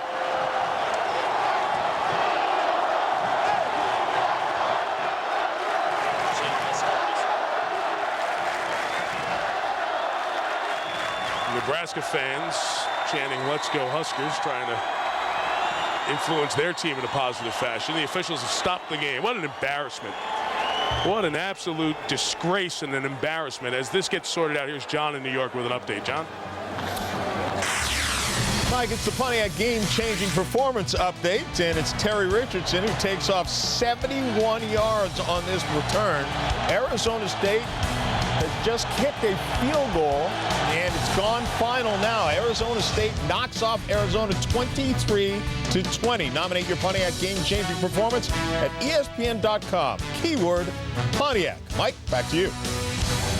John, thanks. Arizona State was one of the 18 teams coming into this weekend that was trying to get enough victories to become bowl eligible. It's 6-5, and they're able to do that with the victory in that intense rivalry. So Cooper Castleberry has stopped the game. The referee will take a break as they continue to sort out what they're going to do with this very awful behavior from a very few poor students. All right, back here in Boulder, Susie Schuster's over there where the students were throwing a lot of stuff. Teams are back on the field. Susie, you know anything more? Well, I just spoke to Cooper Castleberry, who told me that they're about to start penalizing Colorado should they fail to stop having the kids throwing things onto the field. About 15 to 20 pieces have been thrown onto the field so far, Mike. Yeah, and he just, as we were ready to get play started, he stopped the game again and is coming over to the sideline. That is in the NCAA rule book where you can penalize the home team for behavior. The behavior had mostly stopped while we were away during the timeout. And you feel bad for Gary Barnett and the players. They're just helpless at this point, trying to encourage people to stop. And the people who demand responsibility are the ones around those throwing it. I'm seeing a lot of people move over to the left. I think Cooper Castleberry may have done what I suggested earlier and clear that entire section out. They've got all kinds of security people over there now. A lot of people are heading, as you say, to the middle of the stadium, and some even taking the exits. 27-3, Nebraska leading here, 10:19 left. That is the area where the students are seated. Obviously, it's Thanksgiving break, but so many students here from the state are in the area. Just going to try to restart this thing again. The officials are all huddled over there. Security trying to watch. Again, a great university, a wonderful setting here this afternoon. Crowd was enthusiastic. And as we've seen, one thrown item can touch off a riot. And it sounds like an overstatement, but it is what actually happened in the NBA exactly a year and 2 weeks ago. Taylor throws, Ross complete, 26. Gain of 7, 2nd and 3 coming up. This will take us inside of 10 minutes. Like everything they're doing, they continue to work on the crossing patterns, and again they had Peterson, who was down the middle deep and had some space as well. I mean, those are the things that they've attacked this zone. They've done it so effectively. They put 27 on the board, and you have a feeling it could have been more than that. Shovel pass with Ross. That was well read by Akarika Dawn. He's one of the seniors on this Colorado team. Akarika Dawn today marks his 50th game in a Colorado uniform, one of the team's best pass defenders, who also leads the Buffs in special teams tackle. Dawn, a musician, plays 4 different instruments. You know, for the seniors, Mike, and all of us who played at this level, remember that last home game vividly, and you do the rest of your life. And you hate to have it end like this for these guys. Embarrassing on the field and embarrassing in some regards in the stands as well. Option with Ross, tried to smartly cut it up, stay in bounds, and keep this drive alive. First down. What a long, successful drive this has been, starting way back at the 18-yard line for Nebraska. 13 plays on the drive. Just kind of rubbing it into the wound here for the Buffs. Well, and we said their thinking in this drive was to melt that clock, shorten the game, and they're doing that. They're moving the chains. We're down to 8:57. Clock continues to move. And again, we'll watch and see how Zach Taylor uses every bit of the play clock. You saw that that carry takes Ross into 10th. That's a pretty impressive list when you are top 10 at Nebraska in terms of yards rushing for your career. Over the middle, it's still open. It's like a broken record. It's either Mulkey or Ross or none, or Swift has worked the outside. Top 10 rushers career in Nebraska history. Remember Darren Diedrich, Derek Brown, he just passed Jamal Lord. Go up the list, Lawrence Phillips, I.M. Hip in the 70s, Kenny Clark, the I-back in the late 80s, Calvin Jones, of course Eric Crouch, the Heisman winner, Amon Green, and the all-time leading Nebraska rusher Mike Rozier. Pretty impressive list. Corey Ross joins them, one of the 10 best in Nebraska history in terms of yards gained. Cody Glenn with the carry. And the first down, and so they keep the drive alive. Mike, it's hard for me to fathom that, I mean, in the 2001 season, 2002 national championship game, the Rose Bowl, Nebraska was in it. And then they fell off so fast after that. I mean, Frank Solich last year was 9-3, but they wanted to go in a different direction, certainly to keep up with the game, update the system, and they bring in Bill Callahan. Of course, that took some time to integrate this system, and we're starting to see it take hold now. But, I mean, it was unbelievable, the roller coaster ride that this program has been on. Marlon Lucky's the lone back. This just punishing drive. Taylor throws it high and incomplete. It's a way to injure your shoulder as Peterson went up and got hauled down with his arm exposed, and he is slow to get up. He was all exposed as he went up to get that, and that shoulder wrenched down. Hopefully he's okay. But again, Mike, he's open. I mean, they use a lot of the clock. Zach Taylor looks over the middle, comes off that receiver, now goes outside. Here comes Peterson. And for the moment, if he threw it on time, he was open. See 22 there, Sims come over, but he was late and then throws Peterson down. Peterson coming off. Hey, remind you that time permitting here, we'll have the Thrifty Car Rental post game. John and Aaron back in New York. Highlights analysis from today's matchups. Craig James heading back from Texas to join the guys for our doubleheader tomorrow. Regional coverage at 3:30 Eastern time, and then in prime time, Notre Dame tries to essentially get itself to the Bowl Championship Series, playing Stanford or Georgia Tech. Shovel pass with Ross. He is stopped shy of the 10. Clock continuing to spin. 7.5 left in the game, and back to Susie. Well, Mike, I am now practically all alone in section 110. Behind me, kids are getting very ornery with the security guards being pushed out of this entire section. In fact, a couple guys coming back in to ring the cowbell, of course, but they are trying to clear out this entire section of 110. This is where they were saying that a full water bottle came down and almost hit a referee right in the head. So all these guys going back down, they're about to get escorted right back out of the stadium. Suze, get out of there. Get out of there, Suze. Get out of there. Be careful. Not rocket scientists sitting over there. Pass incomplete. As even more stuff gets thrown by the people who are on their way out. They're just kind of flipping their bottles over their shoulders. 6:53 remaining here. And this one will have third down coming up. This is a moot point now. Just let that clock roll. What a drive. This drive is unbelievable. We had a penalty marker thrown somewhere in the mix. Sitting right about the 12-yard line, or the 17-yard line. It's a 16-play Nebraska drive that's been going on. Face mask on number 76 of the offense. The penalties declined. It's fourth down. Lyndon Murtha, who is from Minnesota. Hutchinson, same hometown as Nate Swift. These two freshmen have come in together and done a nice job. And now Jordan Congdon will come on, try to add the field goal and make it 30-3. Good from 26. Good from 30 already today. And he's going to miss from 28. So from the angle, he misses. A drive of 18 plays and 77 yards. That is no good with a missed field goal. And after that, a student ran onto the field. That's why the fans are cheering, and the officials noticed that as well. So this continues to be a very embarrassing situation for Colorado as this game winds down.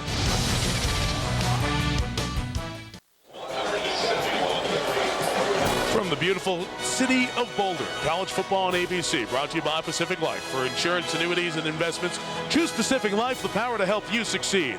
IBM Business Consulting of a different order. Dr. Pepper and your local Dr. Pepper bottler. Dr. Pepper, one taste and you get it. And Pontiac, go online to nominate your Pontiac game-changing performance. Scenes of the holidays starting to settle in. Will the Colorado postseason include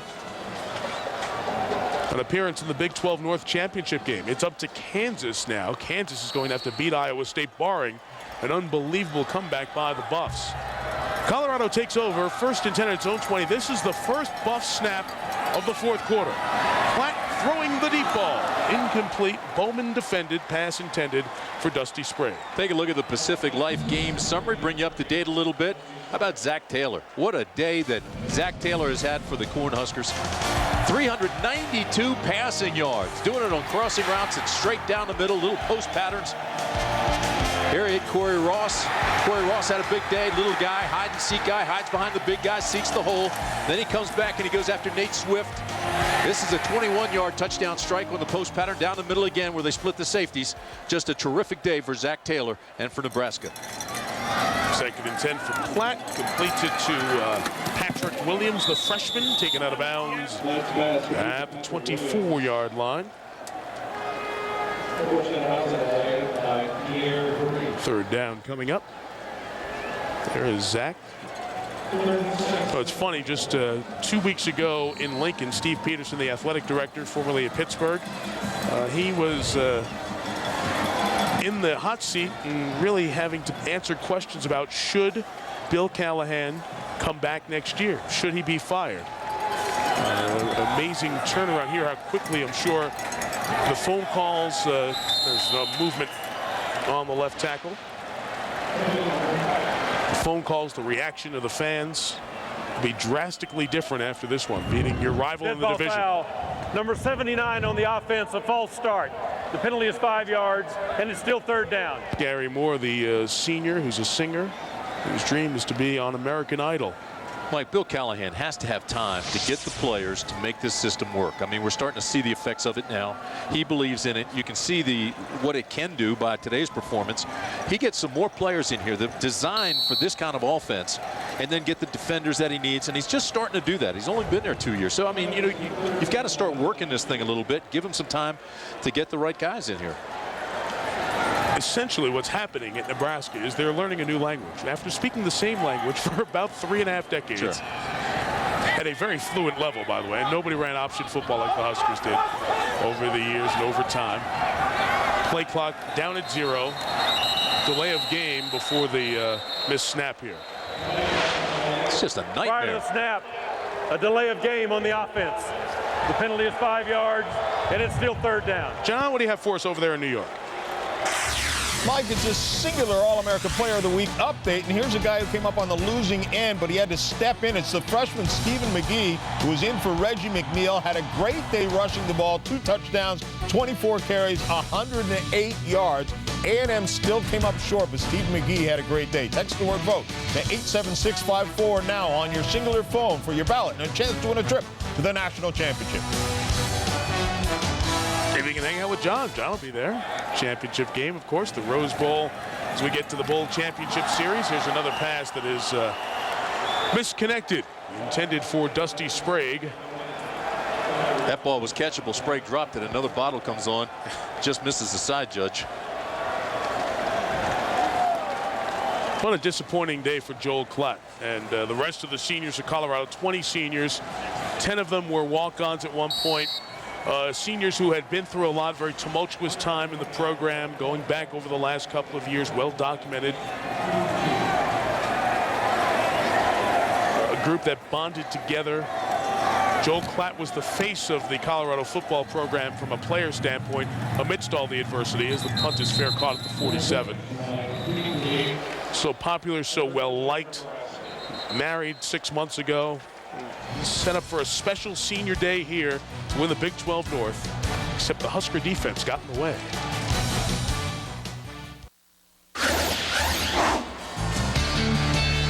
Zach Taylor, Thanksgiving weekend, some 14 years ago, all dressed up for a little Thanksgiving parade. Well, he has been on display and put on a pretty good show. He's now out of the game. His day's work done. One of the best performances by a Nebraska player in this long series with Colorado. The new quarterback is Harrison Beck. And he hands off on first down to Brandon Jackson, the sophomore, who takes it to the 49, a pickup of 4. Let's wrap up the day with the starting quarterback, Zach Taylor. He's the IBM Star Watch today and has been a star from the get-go. Came in, he found his rhythm in a hurry, and put up some spectacular numbers. Did everything he wanted to do. The game plan was perfect. 27 of 43. Look at that. 392 yards, a couple of touchdowns, and no picks. Second most in school history, as you pointed out, Mike. And it was one of those deals where they had a game plan. They stuck to it. It worked. And they just, they were very, very efficient. So Beck, who had not played all year, a lot of questions as to should he have come in the game a couple of weeks ago, the last time Nebraska played against Kansas State, but he did come in, seeing his first action on the road. Took his first blindside hit on a blitz from Akarika Dawn. Now, I've got my feeling on him coming in and wasting the red shirt in that last game. And, of course, Bill Callahan said he had no second thoughts about it. He said the kid wanted to play. He didn't want to play. I wanted to know what the parents thought. And having been a parent of somebody at that level, as a matter of fact, Bill Callahan's son plays at UCLA. My son was his teammate at UCLA. Right. And as a parent, I would be very concerned about that. I would not want to waste the redshirt year. But he did come in. He won the ball game for him.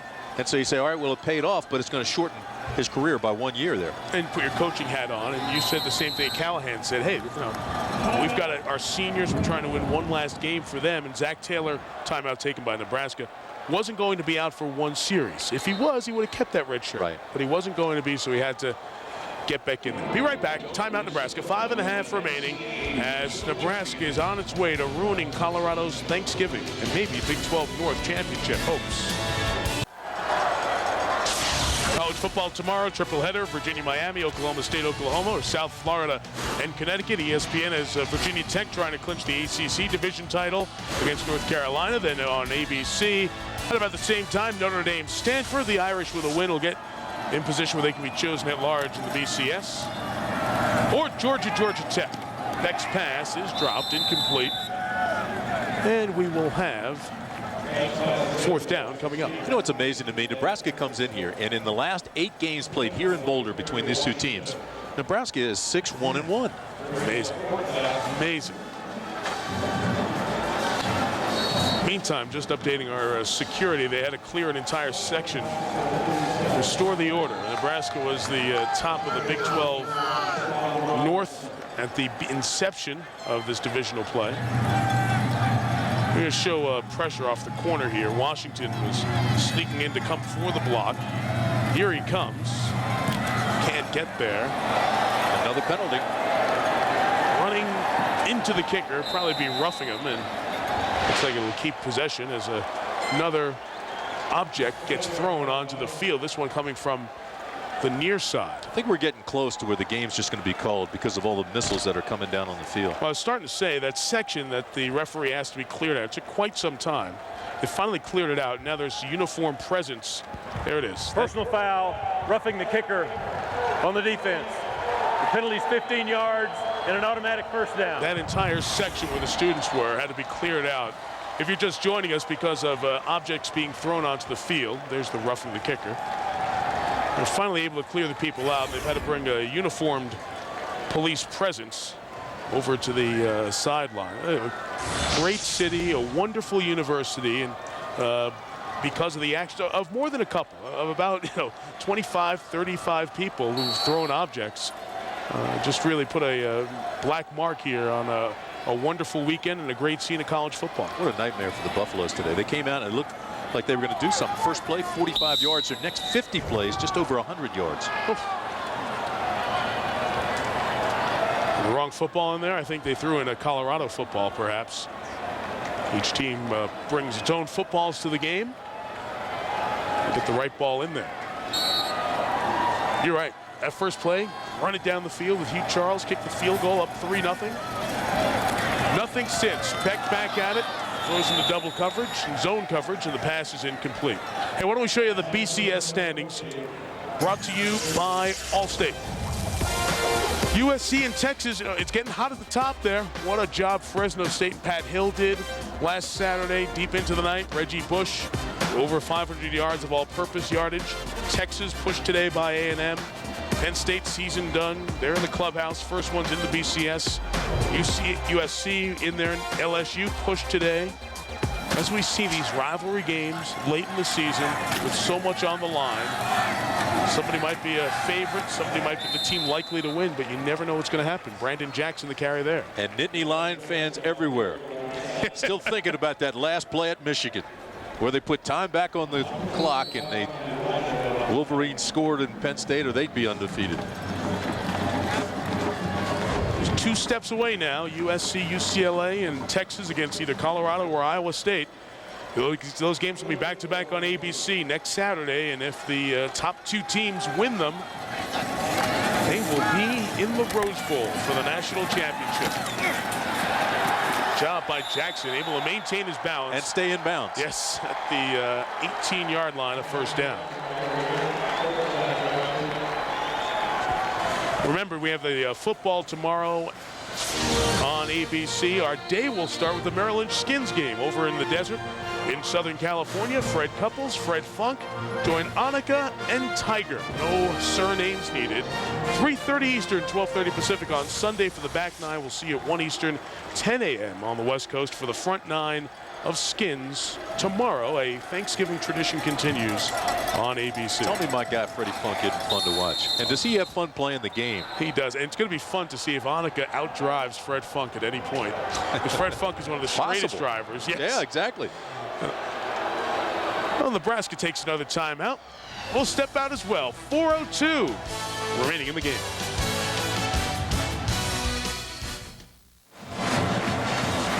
So Colorado will wait and watch. I read something this week that Iowa State, if they beat Kansas tomorrow in Lawrence, they win the Big 12 North. I read where Dan McCarney's team was scheduled to bus over to Lawrence, and they weren't going to change their time so they could sit around and watch this game. Game's going on long enough. I would imagine they've arrived in Lawrence. They've already had dinner. But I would not be surprised. Cell phones work on buses. I'm sure word has gotten to the bus that Colorado has gotten the job done. No question, they know. Nice job by Jackson, probing to the outside, maintaining balance to get to the 12-yard line. This quarter, Colorado's run 4 plays. Nebraska's taken 3 timeouts. 3:45 left.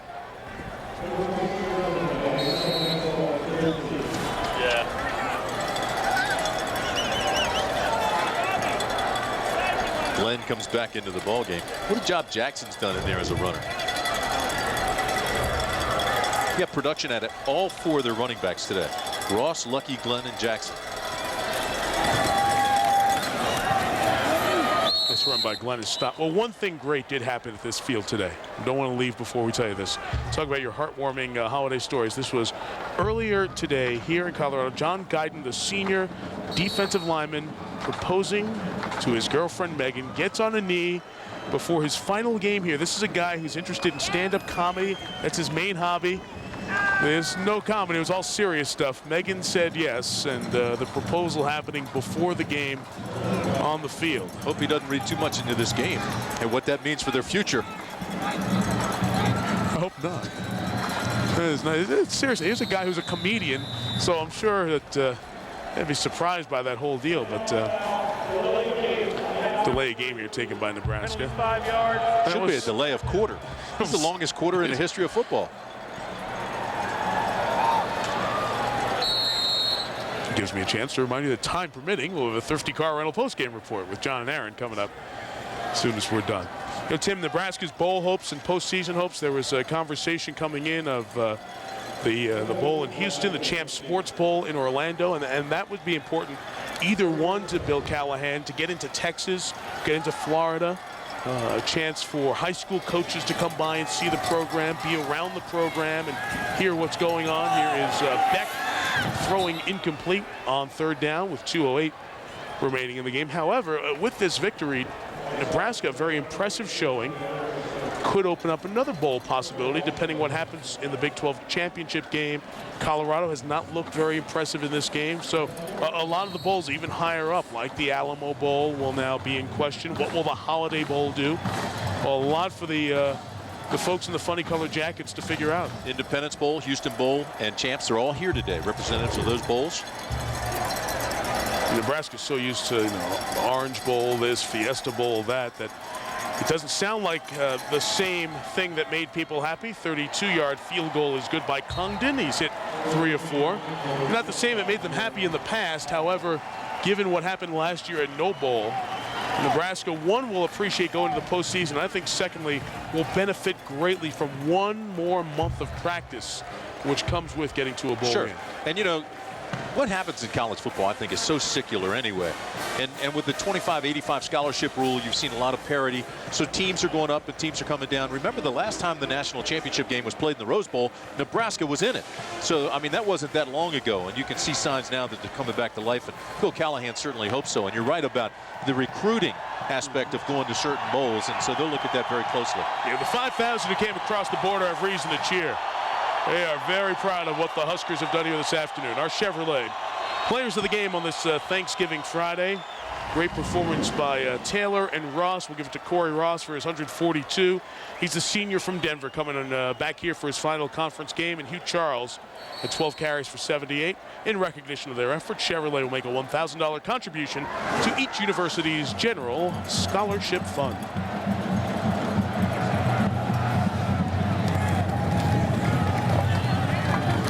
Stephon Robinson will take a knee. 2:02 to go.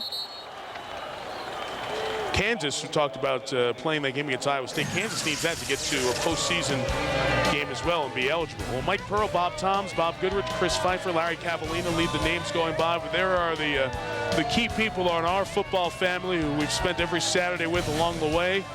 The women and men of our ABC Sports crew as they celebrated Thanksgiving away from their families, but together with our football family all the way through. Thank you one and all for a wonderful 2005 season. So Fife and Larry down in the truck have led a great tour of the country here as we've had a chance to see some wonderful places and enjoy some good times together as a group. Certainly appreciate everything that they do for us. Patrick Williams caught it. All the sacrifice we talk about. The holidays are wonderful to be at home and watch sports, but so many crews, every network across the country, cable, over the air, thousands of people who are away from their families for the holidays to bring you these games that have been becoming or become a part of your holiday experience. Thank you to everyone. Platt throwing complete for Vickers, who is tied up at the 26-yard line. Tim, it was 4 years ago in this game that Nebraska was #1 in the BCS standings. They were cruising, and then Colorado came in and walloped them 62-36. Bobby Purify and company running for almost 400 yards in that game, 380. Chris Brown in there as well. Nebraska lost, but didn't lose enough momentum in the standings, thus they remained eligible for that title game that you called. No, and I do believe that that was the beginning of the end. I mean, you could see, especially in the championship game against Miami, they were much slower. They didn't have the same kind of talent. The game was outdated, and that's when the change really started to be implanted, I think. Pass down the middle, incomplete, intended for Sipniewski. Quinn, the other tight end, who will get an NFL look as well. This will be the worst home loss for Colorado in this series in almost 20 years. Go back to 1982. And we're at 4th and 2. What could be the last play for Joel Klatt here at Folsom Field in Boulder.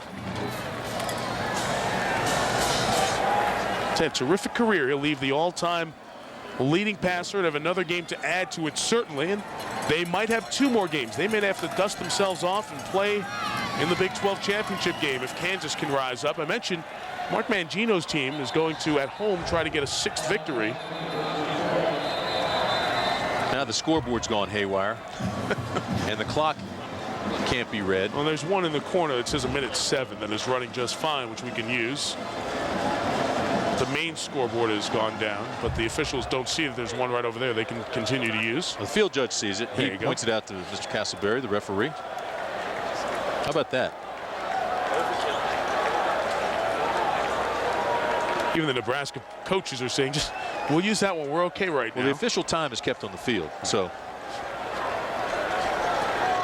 Except for the play at the end of the first half. If you weren't with us, Nebraska got a raw deal on a clock situation where they should have had another field goal attempt, but they did not come back and were adversely affected. They have shut out Colorado here in the second half, scored 10 points of their own to take a 30-3 lead. Been a tough day for the officials. One questionable call or not, having to deal with the situation of having to clear out an entire section for unruly behavior by the students. Vickers catch it, taken out of bounds at the 39-yard line. So this Colorado regular season, like Nebraska's, will finish 7-4, 5-3 in the Big 12 North. Huskers will be 4-4 in the league. Colorado's not deviating from what they do, though. I mean, even with just 61 seconds left, they're still jumping out of bounds, still trying to make catches, still trying to move the chains.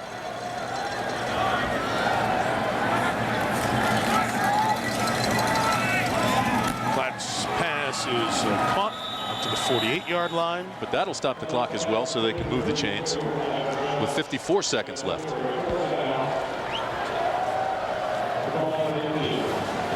They opened 2-0, lost at Miami, won their next couple of games. We saw them get soundly beaten in Austin, 42-17. Then the Buffs turned around, won 3 in a row. They were getting into pretty good shape after beating Missouri, but that loss at Iowa State by 14, and they'll close the regular season with back-to-back setbacks. So the first down right at the 40-yard line as we're down to 37 seconds. Klatt lost his mouthpiece or a pad from his helmet as he was hit.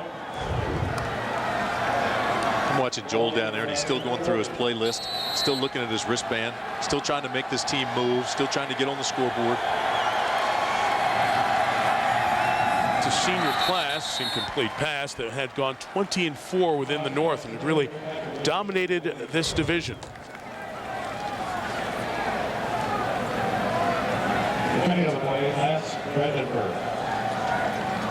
It's going to be interesting to see what the bloggers all say, what the fans are saying about Bill Callahan after this. Right.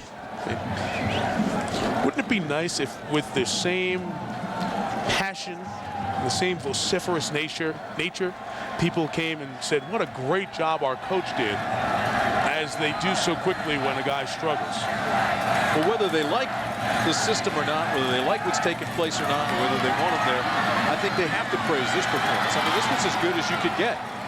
This was as good as I mean, you designed a game plan, you executed it almost to perfection, you moved the ball, and you scored 30 points. I mean, how can you criticize it? Kevin Cosgrove and the defense did a great job. Colorado taking a timeout here with 15 seconds left. That draws a smile from Bill Callahan.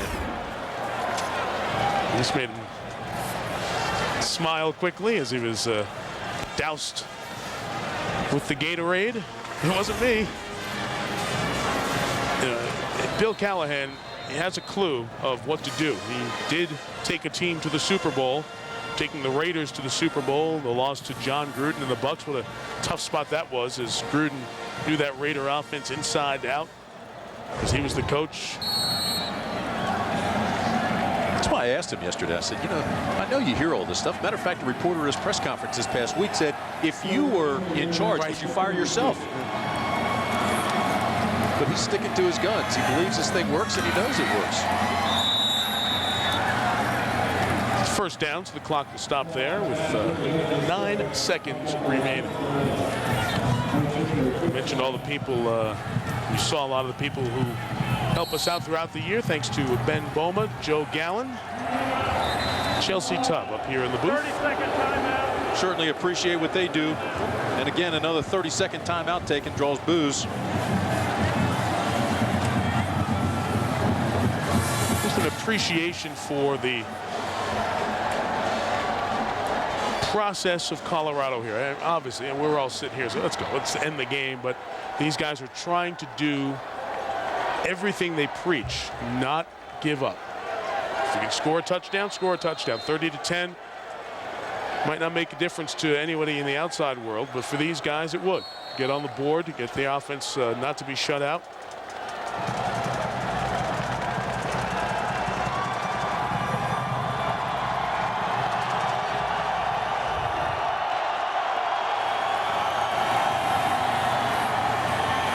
First and 10.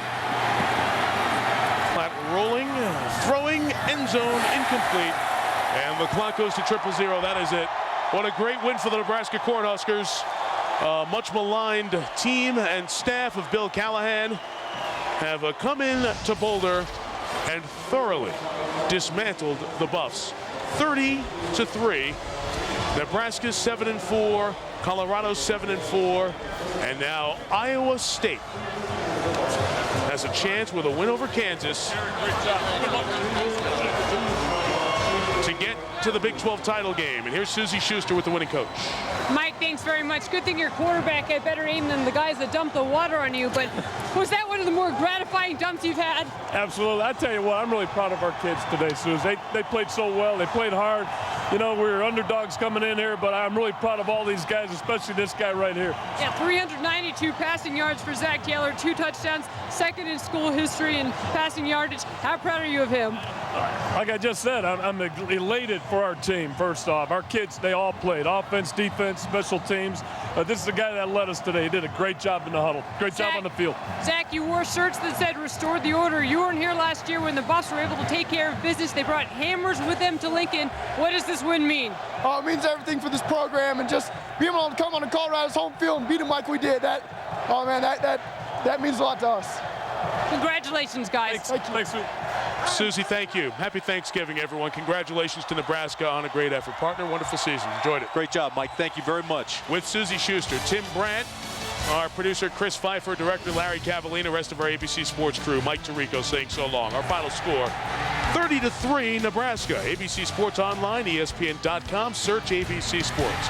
Now stay tuned. The Thrifty Colorado postgame report comes up after this from your ABC station.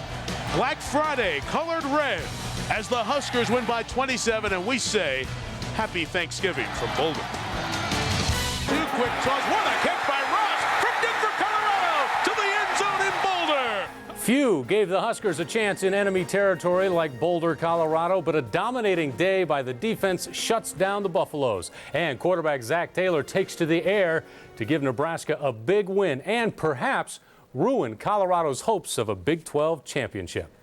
Good evening, I'm Rob McCartney. More from Julie in a moment. First, our Big Red Zone game day coverage continues. Matt Schick is here with highlights of today's Husker game. Matt? Thank you, Rob. You know, Colorado was the team that supposedly had something to play for today with a North Division title on the line. But as we found out, pride can give a team enough purpose to get it done. Huskers and Buffs, beautiful day in Boulder. Bill Callahan thanking the fans for making the trip. After a Nebraska 3-and-out, the Buffs, first play from scrimmage, Hugh Charles looking like Chris Brown, 45 yards down the left side, but that would be their biggest play of the day. That set up Mason Crosby's 33-yarder 3-zip. Colorado very quickly. Zach Taylor and the Huskers then get to work. Nate Swift, you know, every game we say he's got a career game for Swift. 32 yards on the grab. That led to Jordan Congdon's 26-yard field goal. We're tied at 3 after the first quarter. Second quarter, the play calling tremendous. Zach Taylor gets the pass off to Corey Ross, and he's off to the races like the play against Iowa State. 19 yards for the score, 10-3. Nebraska. The defense held up its end of the bargain today. Titus Adams helps get the 43rd black shirt sack of the year. Huskers get the ball back. Zach Taylor calls a timeout. He's hit after the whistle by Alex Ligon, and they hit him with a 15-yard penalty, and that was absolutely huge. It almost deflated the Buffs, you could say. Todd Peterson from Grand Island, the long reception, gain of 38 yards on the extended drive, and that led to this. Freshman Cody Glenn. How about these new guys, these young guys putting it in? 17 unanswered points at 17-3. Nebraska, end of the half controversy. Huskers spiked the ball with 2 seconds left. Stadium clock actually read 3 seconds, but time ticks off. No chance for a field goal. That's a home field clock, and that is one ticked off Bill Callahan given the glare. It's 20-3 at the half, but there was plenty of time in the second half. Zach Taylor, what poise in the pocket today. 21 yards to Nate Swift. We say his name again. 27-3. Nebraska, the Colorado fans acting like, well, the reputation they have. Throwing debris. The ref had security clear out the entire student section. An embarrassing day for the students and the team as the Huskers absolutely roll. 30-3 in this one as your final. The Huskers with just a tremendous, their most complete game of the season. 30-3. They finish 7-4 in the regular season, 4-4 in league. And what a day for Zach Taylor. Let's go to the numbers here. The Huskers, actually, we're going to go to John Schutz. Post-game comments right now coming in. KETV Newswatch 7's John Schutz joins us now. And John, you talk about a complete game. This was just what the doctor ordered today. Hey, just one question, Matt. Where has this team been all year? It was unbelievable, and I don't know too many people other than the most optimistic Husker fans who would have expected this. But after the game, what a celebration it was here in Boulder on the part of Nebraska fans, on the part of Nebraska coaches. Bill Callahan, he was hugging everybody in sight as he came off the field. And these fans, 7-4 in past years may have been a disappointment, but I think everybody realizes this is a sign of optimism. And I tell you what it is another sign of, Nebraska may have really improved their bowl situation. They could go up as high as the Holiday Bowl now if Iowa State takes care of business tomorrow, because that would knock Colorado out of the Big 12 championship game and probably knock them down to a smaller bowl. But it was pandemonium here among Husker fans, and there isn't a team around that Nebraska fans like to beat more probably than Colorado. And what can you say about Zach Taylor's performance today? He was unbelievable. 392 yards passing, 2 touchdown passes, and Nebraska's third down efficiency today was just a thing of beauty. Compared to Colorado, Nebraska's 6 of 13 on third down conversions through the third quarter, and the game was essentially over at that point when they got through the third quarter. But Zach Taylor finding Corey Ross. How many times did they hit that play just right down the middle of the field? Corey Ross, a 100-plus yard receiving day for the Huskers, and it was just domination. And Nebraska knew coming into this game, we heard Nate Swift earlier in the week say something very uncharacteristic of Nebraska players. They don't use too much bulletin board talk here, but he said we can dominate Colorado's defense because they thought this secondary was susceptible to the pass, and boy, I guess they were right. Zach Taylor, he couldn't have done many more things right than he did today. He got Nebraska in the right plays. He made some great throws. There were some drops on him today. So he had a fantastic day. And let's talk about the Black Shirts a little bit.